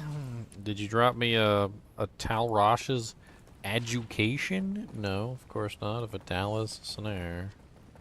A Garbosian. We did, however, get a Wiston's Guard. That's interesting. Wiston's Guard is an extremely high block chance shield. Probably one of the highest block chance shields in the... I think it is the highest block chance shield in the game, actually. Like, if you want to set up, like, any character, like, doesn't matter, Sorceress, Necromancer, Druid, with, like, capped out block chance, it's, like, the easiest one to hit 75% on.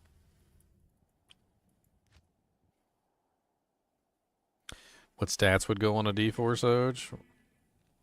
I don't know. I mean, they did already make the ring slots for restoring mana and stuff like that, so probably huge amounts of maximum resource and, like, freaking plus... It had to be more than +1 to skills. I mean, +1 would be fine, but... More than that, probably.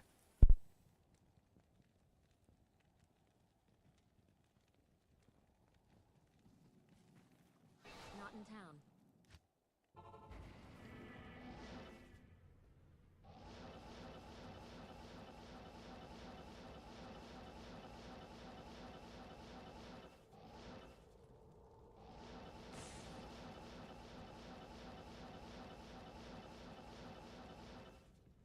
It would also have lightning damage on it too, because Soja's always had lightning damage.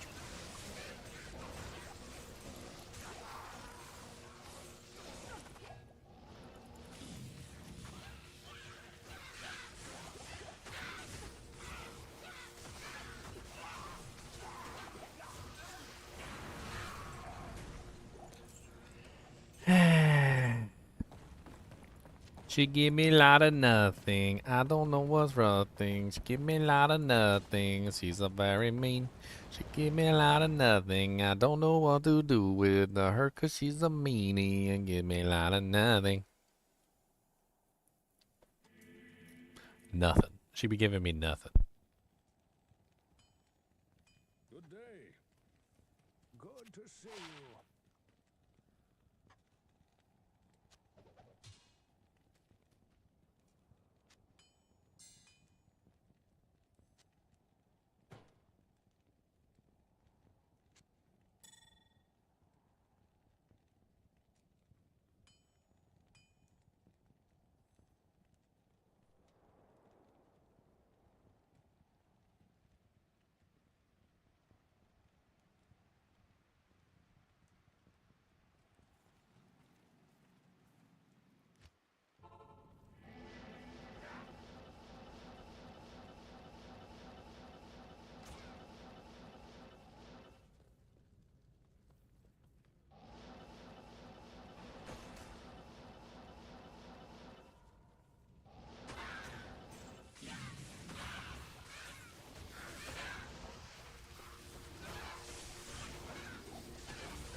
Fushina.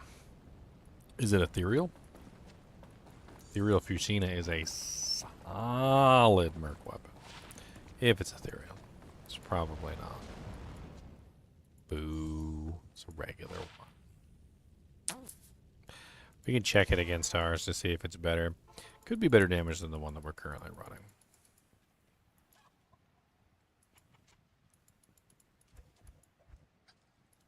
I'm running out of room, yo. I don't got no room, yo. We got too much room.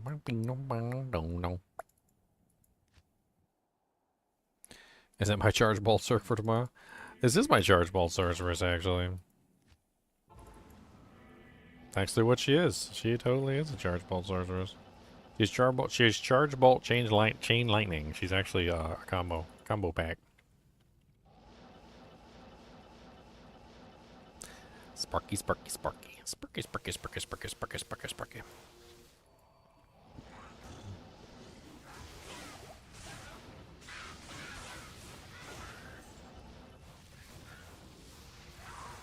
We making lots of sparkies. We do the freaking sparkies. We going to do the sparkies. We get the freaking sparkies. Do you want the sparkies? We got the freaking sparkies. Stop being mean to my mercenary.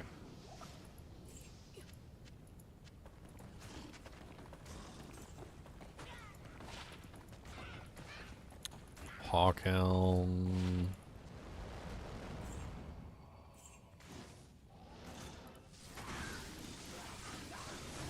Yeah, go chain lightning.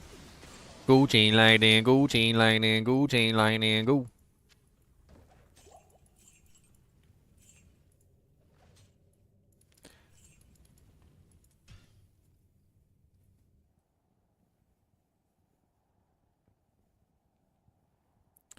Diablo 4's top level will be truncated to 60. Not quite. So the rumor is that the Paragon levels currently start at 50, and that the Paragon levels are going to start at 60 soon. So instead of the Paragon levels starting at level 50, they're going to move them up to 60, and they're going to make it a little bit further away to get access to the Paragon points. That's not the top level, that's just where your Paragon points are going to start. I'm not exactly sure why the need to move the Paragon points from 50 to 60, but apparently that's their decision. They also is a rumor that we're gonna be getting more Paragon points. So apparently, like they're gonna bump up the number or something. I don't know what by. Uh,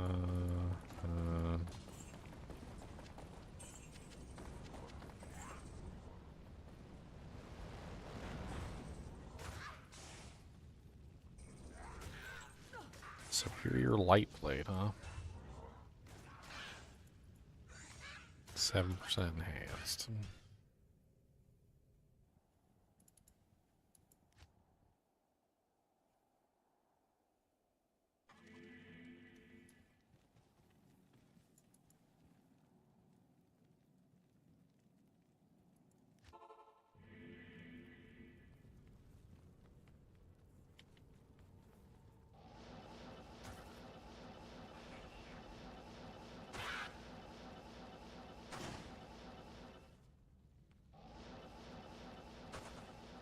I mean, there's a clip of them talking about it.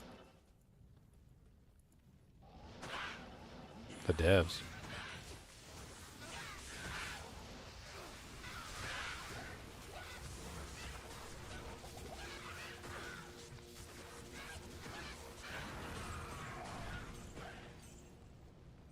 Another.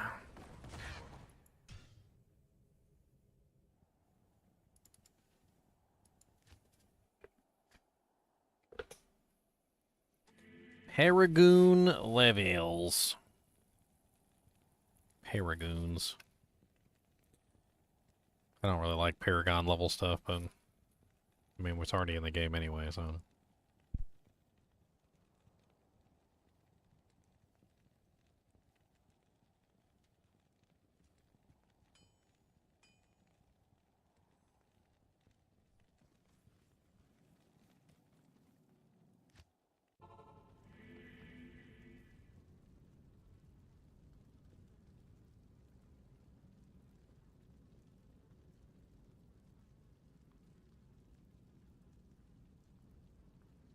I mean, it's in this video right here. When I pulled up, it's in one of Darth Microtransactions videos. It's the one that's called, Blizzard just leaked this or something like that. Where is it?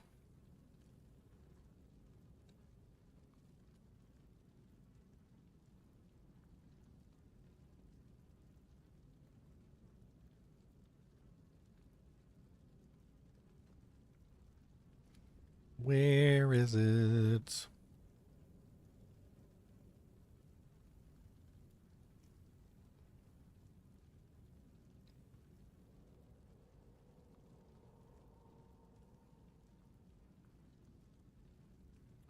Oh. I had the video.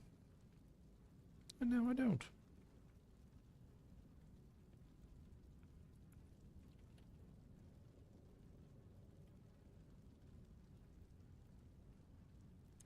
Yeah, here it is.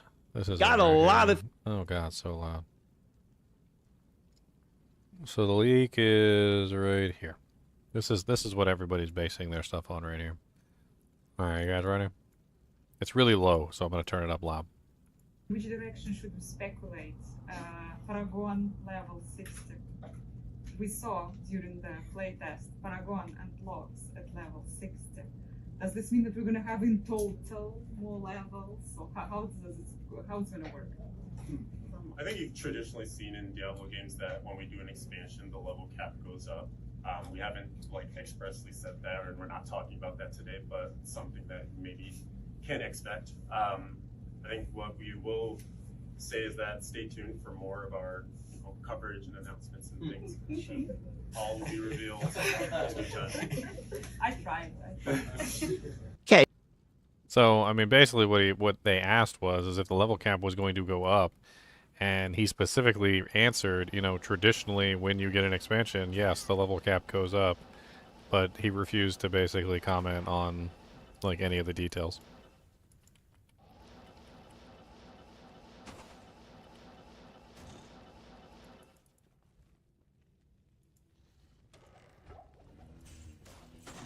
That's Riker. That's definitely not Riker. It's Darth microtransaction.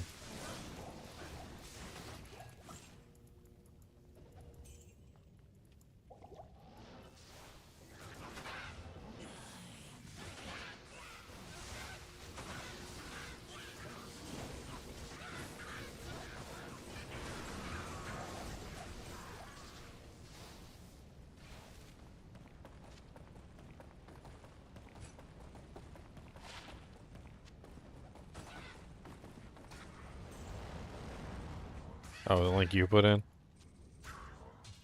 Oh, nice. Oh, Rake Scar. That's ethereal. It'd be fun to play around with that. Also, keep it for, you know, posterity's sake. So I have an ethereal one. Ooh.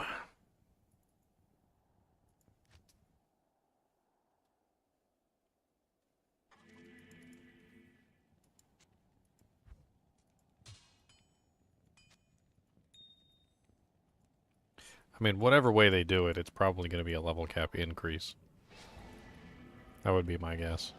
More Paragon points, more skill points. Probably a cap, just like we have right now. So I think somebody had already pointed out that there was like 10 extra skill points between the extra Altars of Lilith and apparently other sources of getting extra skill points, including like some of the other things going on. There was a couple different things like with the skill points. I heard 10 is what I heard, like 10 extra skill points.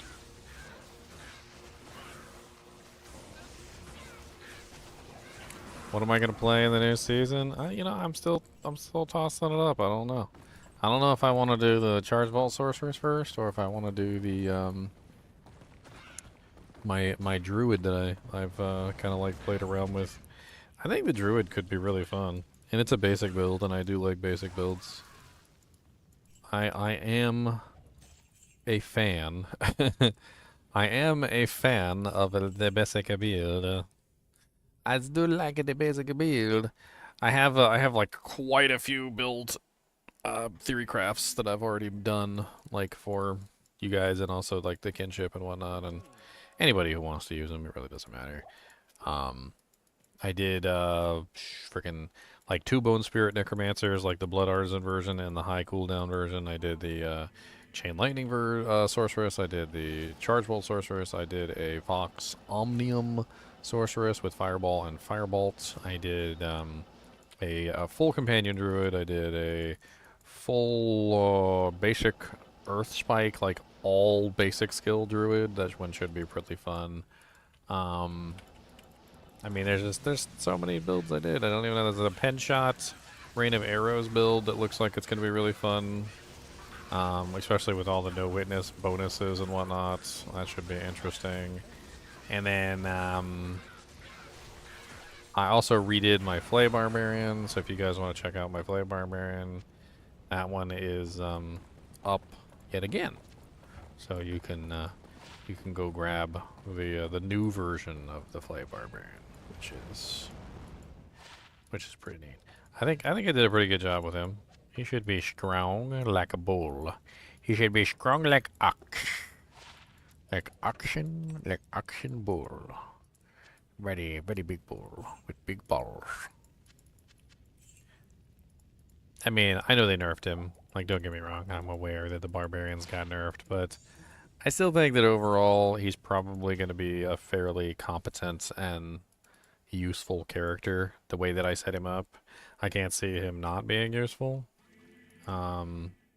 He won't be as good, I think, as he was last season, though.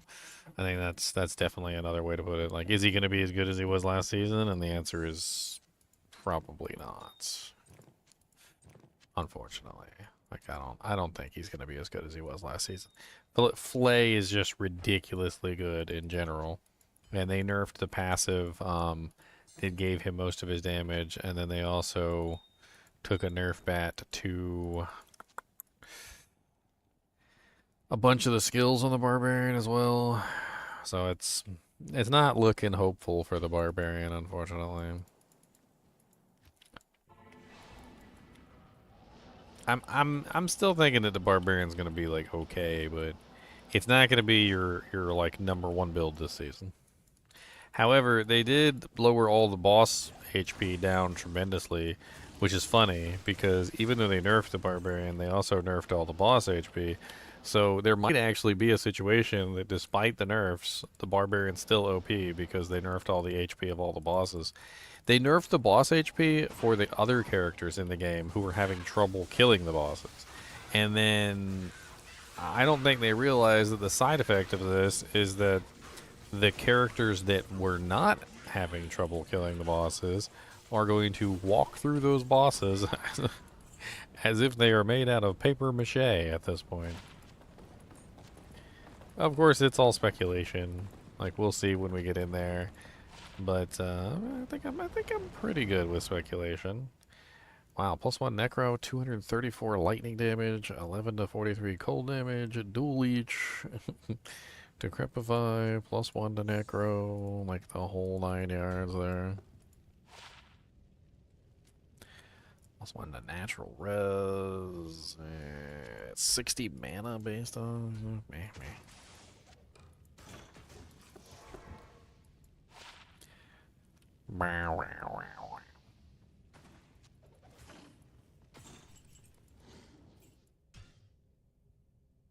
Wow.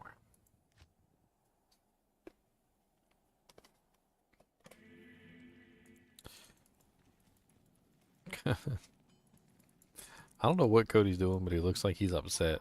You know, sometimes when you see like a little kid and they fall asleep, but they were upset when they fell asleep, and so they got like that I'm upset sleeping position. He looks like he's upset. But he fell asleep while he was upset, so now he just looks like he's a very sleepy, upset boy. Which I think is hilarious.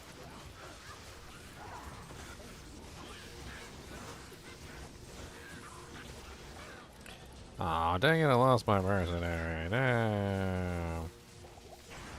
I'll lose my own life.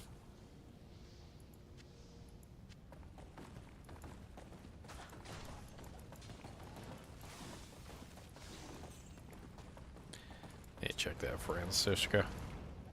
The Francisca.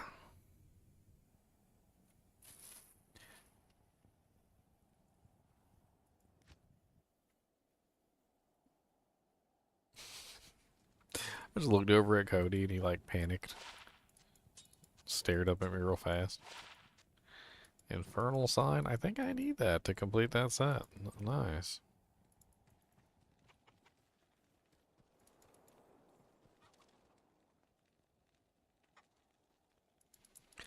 Stat Squish Armor Cap. God, I kind of like don't hope I hope they don't do that.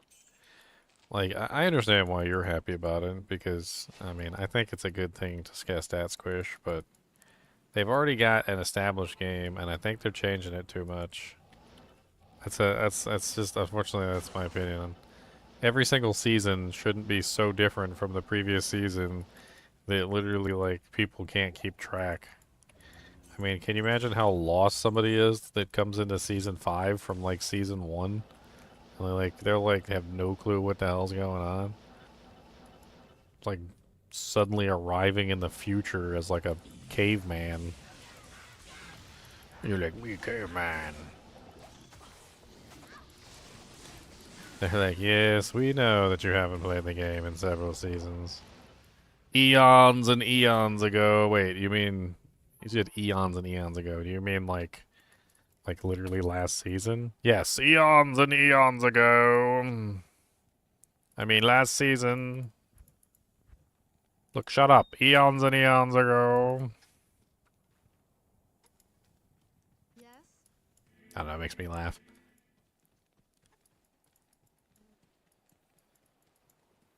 Good day.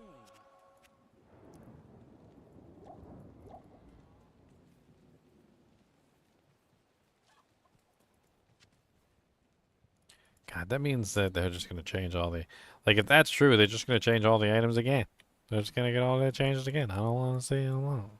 Then I'm going to make all those unique item videos, and then they're just going to change them all another time. And then my unique item videos are all going to be garbage again. They make it very hard for me to make my videos. They're like, Ginger's gonna make his unique item videos. So let's change all the unique items so he's on his toes. So he can't do nothing about nothing. So Ginger can't make videos, so his videos are wrong. And he looks really stupid. Like a big old prawn.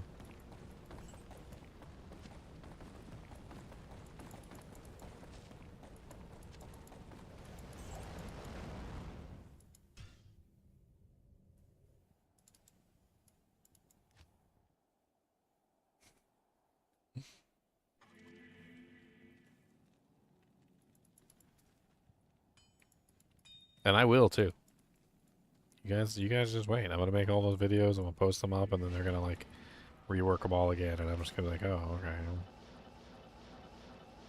Well then, just shoot me in the toe.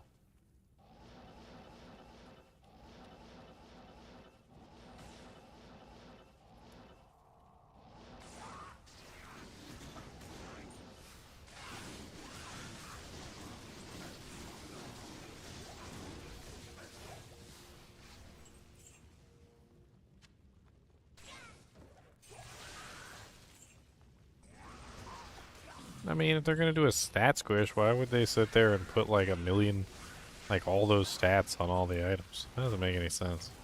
Like all the revamped changes for the unique items, they bumped up the stats like by crazy amounts. If they're trying to stat squish, wouldn't they be bringing everything down?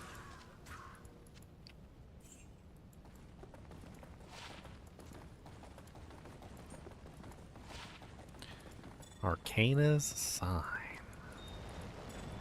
I think it's my sign to log off and stop farming Andy because she's never going to give me a Soge. When does the new season of D2R happen? I used to be able to answer and I can't answer that question anymore because they're not following the rules. Like, there used to be a specific rule set of, you know, like when the ladder resets would happen. It was like a specific time frame, and they would reset them on like a clockwork, basically. And they don't do that anymore. Like, they just kind of make it up as they go along at this point, and it's really quite frustrating because most people can't figure out where the hell ladders are, and then they don't even like, you know, it's like they forgot about us. Like, you know, they sent an intern down to the basement to like reset the router to like start the new ladder season, and then like the intern got lost on his way down, and they just never bothered to check and see if the season actually got reset.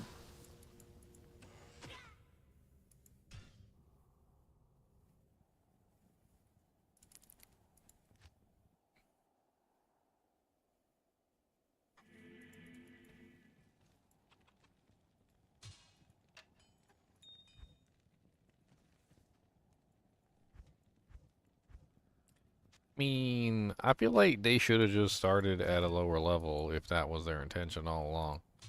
Like, I know it sounds kind of mean to say this, but like, if this was the intention from the very beginning, like, why didn't we just start at like level 50? Good day. Like, why did they start us at level 100? Like, why not just move us? If that's their intention, why not just move us up by, you know, like increments?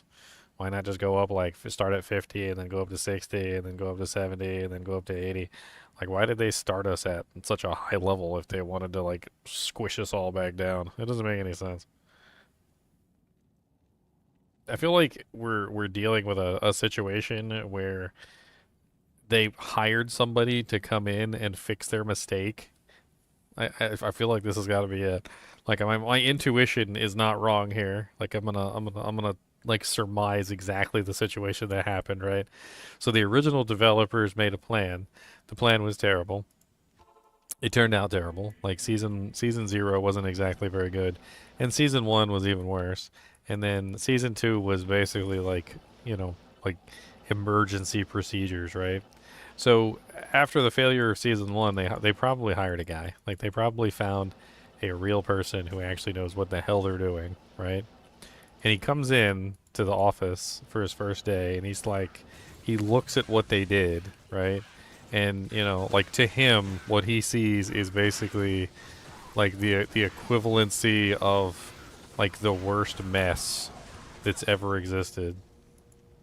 You know, like you ever walk in and like they got that job, and the job is just so poorly done that you don't even know where to start. Like you're literally just you're just like, oh my god, how do I even begin this? Like what is what do I what how did you even do that? Like I remember one time somebody sent me a picture like this. It was like they went into a server room. It was like a super messy server room, and the super messy server room looked like this, with a sign that said "Do not touch" on it.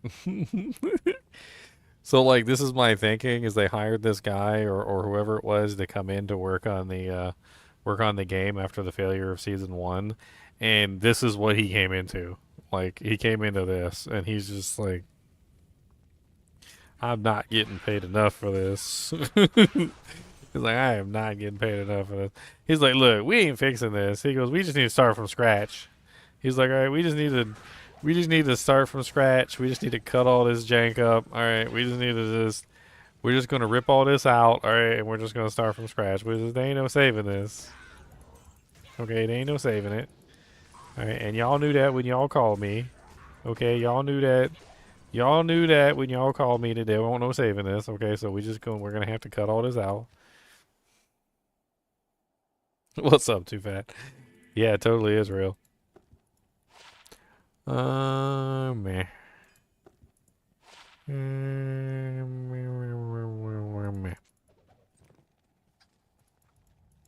So anyway, he gets in, he makes emergency procedures, he tries to get things under control, right? So he sees this mess, he gets things under control, by making things workable, and putting things into a workable state. But under the proviso that everything needs to be redone, basically. So he's working toward that goal of like literally redoing everything, because that's what it sounds like to me. Like if they really do the stat squish that like you guys are talking about, there's a very good chance that it's literally just a completely different developer coming in and trying to rewrite history basically and fix all the mistakes that they made.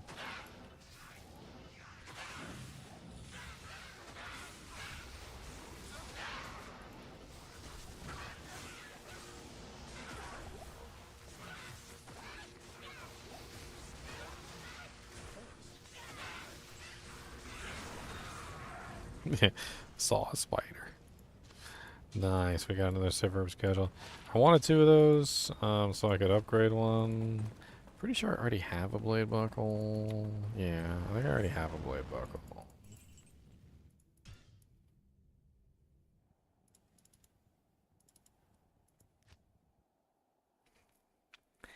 I don't know. It just smacks of like desperation. They're desperately trying to fix everything while also working between the seasons, and we're just slowly working toward potentially fixing the entire game, but like we're getting it so piecemeal that the game is just changing entirely every single time they do things. Like imagine, if you will, you had a car and the car needed to be painted, right? And every single time you get in your car in the morning, like one of the coats is done. Right, so like the first time you get in the car, they've sanded it down to bare metal, right? And then the second time you get in the car, like the next day, like it's got like it's got like a coat on it, right, of primer. So it's like a gray primer. So now your car is gray. And then you get in the car the next day, and now your car has a like kind of like a dull, color on it, like whatever it is that you chose. Like maybe you got maybe you had like a blue sparkly finish that you wanted, right? But it's just like a dull blue, right? And then the next day after that, the dull blue becomes like a sparkly blue, but it's still kind of dull for some reason, and you can't really figure out why. And then eventually you get to the final coat, which is your top coat, and then everything looks shiny and it looks good, right? But like it feels like that's what's going on. It's like every single season that we're just getting like like one layer of the coat of paint that needs to go on the game, and then we're good. It's so silly. They're like, hold on, we gotta sand it down to bare metal. We gotta sand it down to bare metal, guys. Okay, all right. Now that we got it sanded down to bare metal, we're gonna have to work on this, and we're gonna need your help. So, all right, everything's sanded down. We got it all nice and sanded. Okay. All right, you see some rust remover on there? A little bit of rust remover. See a couple of rusty spots. Make sure we get that. Not here.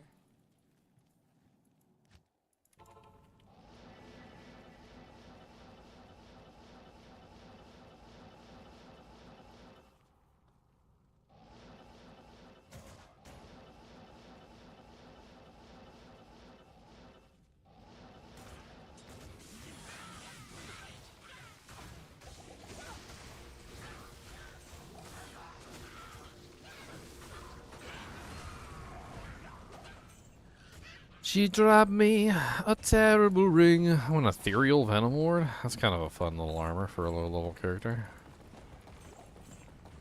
Throw that on like a low level merc.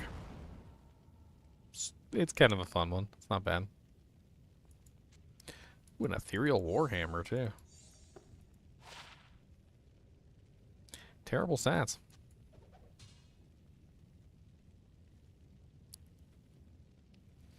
I don't want sets either. Yeah, I definitely don't want sets. I hope that sets never get added.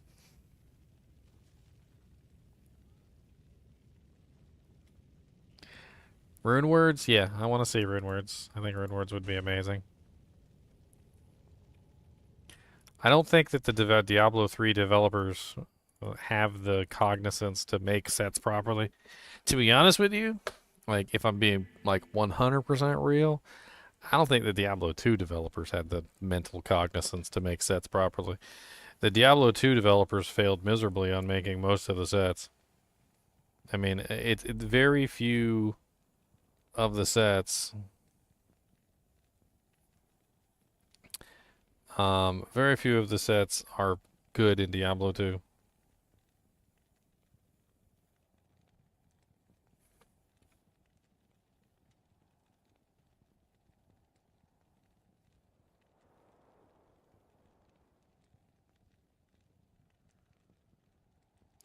My girlfriend's asking me for Hulu. She probably wants to watch some special show on there. Not in town. But like none of them are really all that amazing. Like IK set is poorly made in my opinion. It's a decent set, like piecemeal, but the full set is basically just not really all that amazing. Like they never should have included a weapon, basically. The weapon should have never been part of it. If they took the weapon away from IK set, it would be a lot better. And that's one of the things I think that they didn't really think about when they originally started to design the sets was how limiting it would be if you included a weapon in a set or if you included a shield in a set, because you basically just lock that person into that particular weapon. And since your weapon is so crucial to your development as a character, because if you, for instance, have a garbage weapon, then you have a garbage character, basically, right? Because that's essentially how it works. And so if you tie a garbage weapon to a set, then the set is forever garbage because of it, right? And so like IK Mulme, it might not be the most garbage item in the game, but it's not exactly the best item in the game either. And it does have some issues, right? So I can't carry on. we're in a position basically where if you're not a mace class user, then obviously you're not going to use the IK full set. The same thing for Mavina's. Mavina's is like a decent little set, but it includes a bow, which means you can't use Wind Force, you can't use Faith Bow, you can't use Ice Bow, you can't use Brand Bow, you can't use any of the other bows, right? So you're tied directly to that bow and nothing else. And I mean, even in Diablo 2, a lot of the sets are very poorly itemized. Some of them are amazing, like Aratha's set is amazing. Angelic set, I feel like, is one of the more amazing sets. Hasaris could be amazing if it didn't include the stupid shield.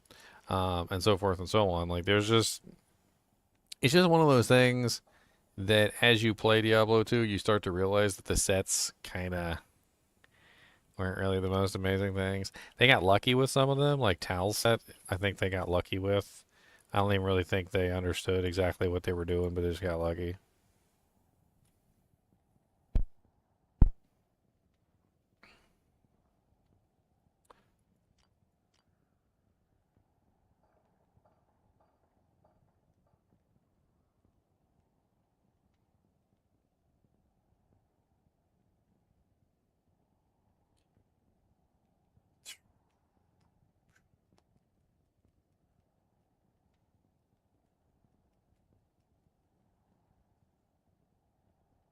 Apparently, they desperately want Hulu so they can watch some television shows.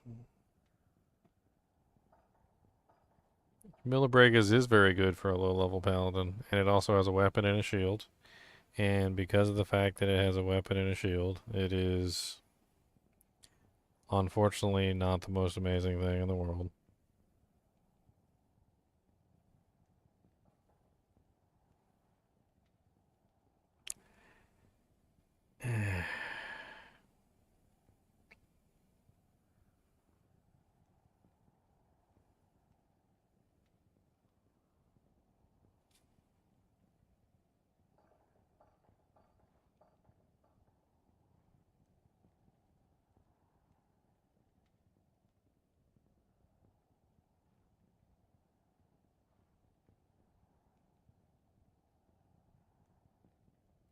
Sorry, trying to get them the Hulu that they want.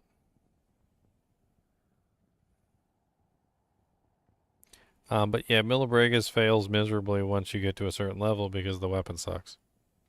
And there's really nothing you can do about it. The weapon's garbage, and I mean, yeah, it's like halfway decent for.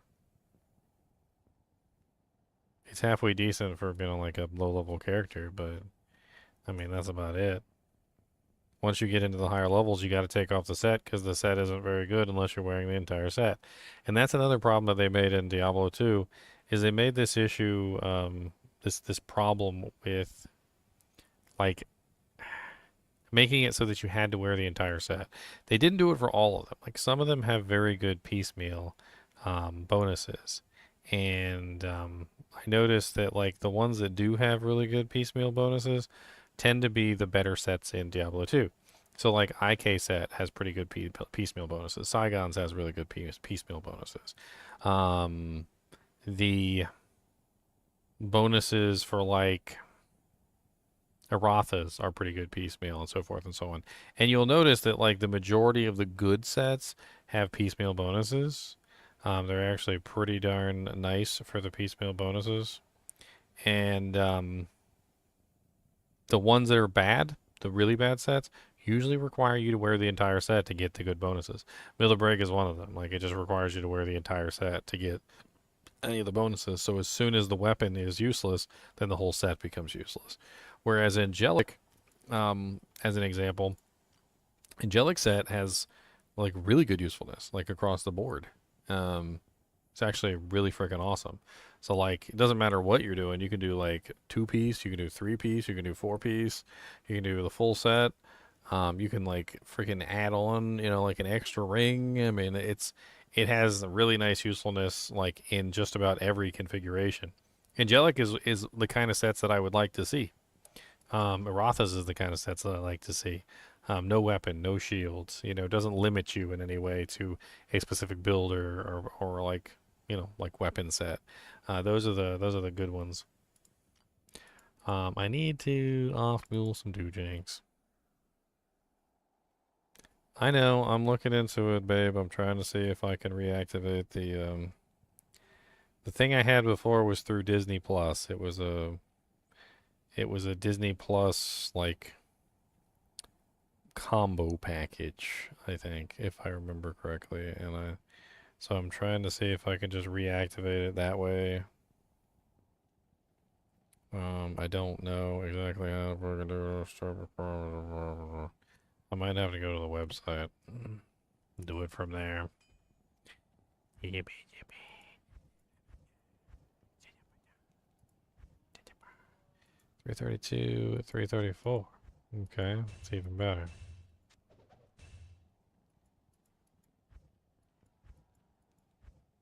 And we got ice blink now. Beautiful ice blink. Do-do-do-do-do. Lovely little ice blink. Do-do-do-do-do. Disney and Hulu are owned by the same company. Put your hand down, okay? Because they're literally the same company. So when you go to buy Disney or you go to buy Hulu, they offer you the other in a combo package. That's how I originally bought it, so that's how I'm trying to renew it.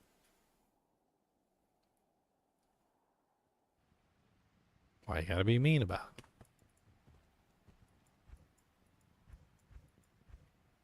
Sky Strike, like Riser.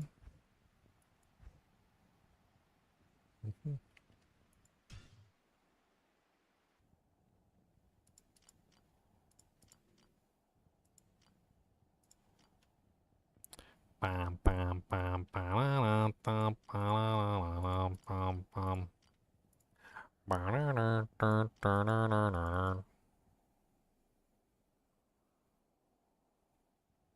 You were being mean? Good Why are you day. being mean? Don't be mean. Be nice. Being nice is so much better than being mean. Trying to get all this crap on these mules.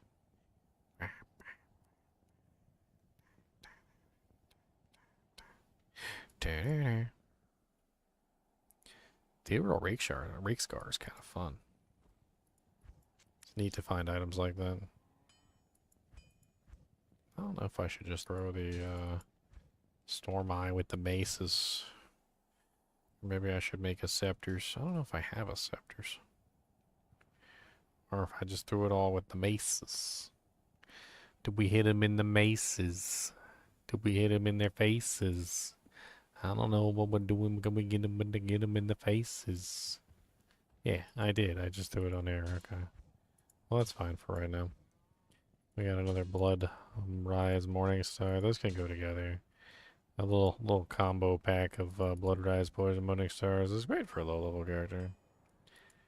We also got some swords. We got what, 2 swords? We got the unique swords in me. You got some unique swords. Whatever swords I think you got, you ain't got unique swords like me. Alright, so we got a meat scraper. I think that's the first meat scraper that I've got because I got the demo queue in there. And we need the swords. Where is my swords? We got the swords. The unique swords. I got the patriarch. Did I have a patriarch? No, I didn't. I had a ripsaw. Okay. Good. The patriarch and the ripsaw can sit out here and be fatties. Oh yeah, we got another rust handle. I guess I can throw that on. See which one's better.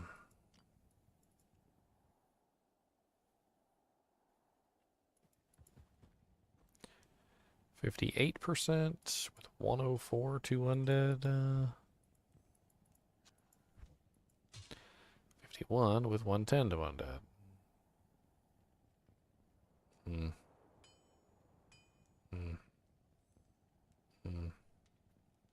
I just leave it. I'm not worried about it.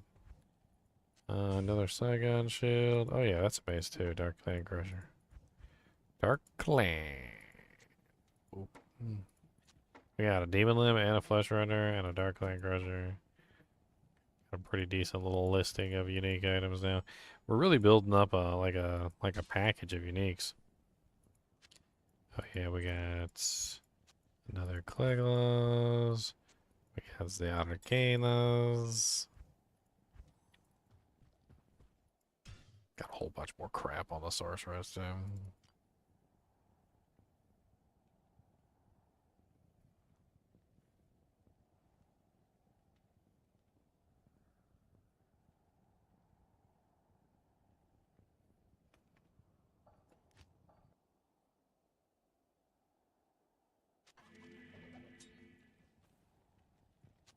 So much crap.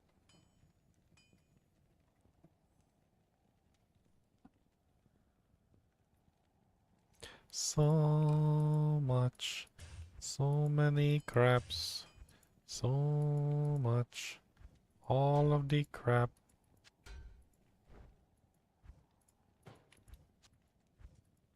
Collecting all the doojanks everywhere. Got all the doojanks in my hair. 'Cause we collecting all the crap.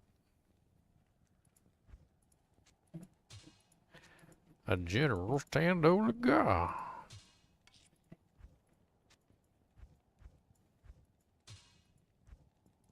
A goblin toad booties. God, we got too much crap. I blame you guys. It's all your fault.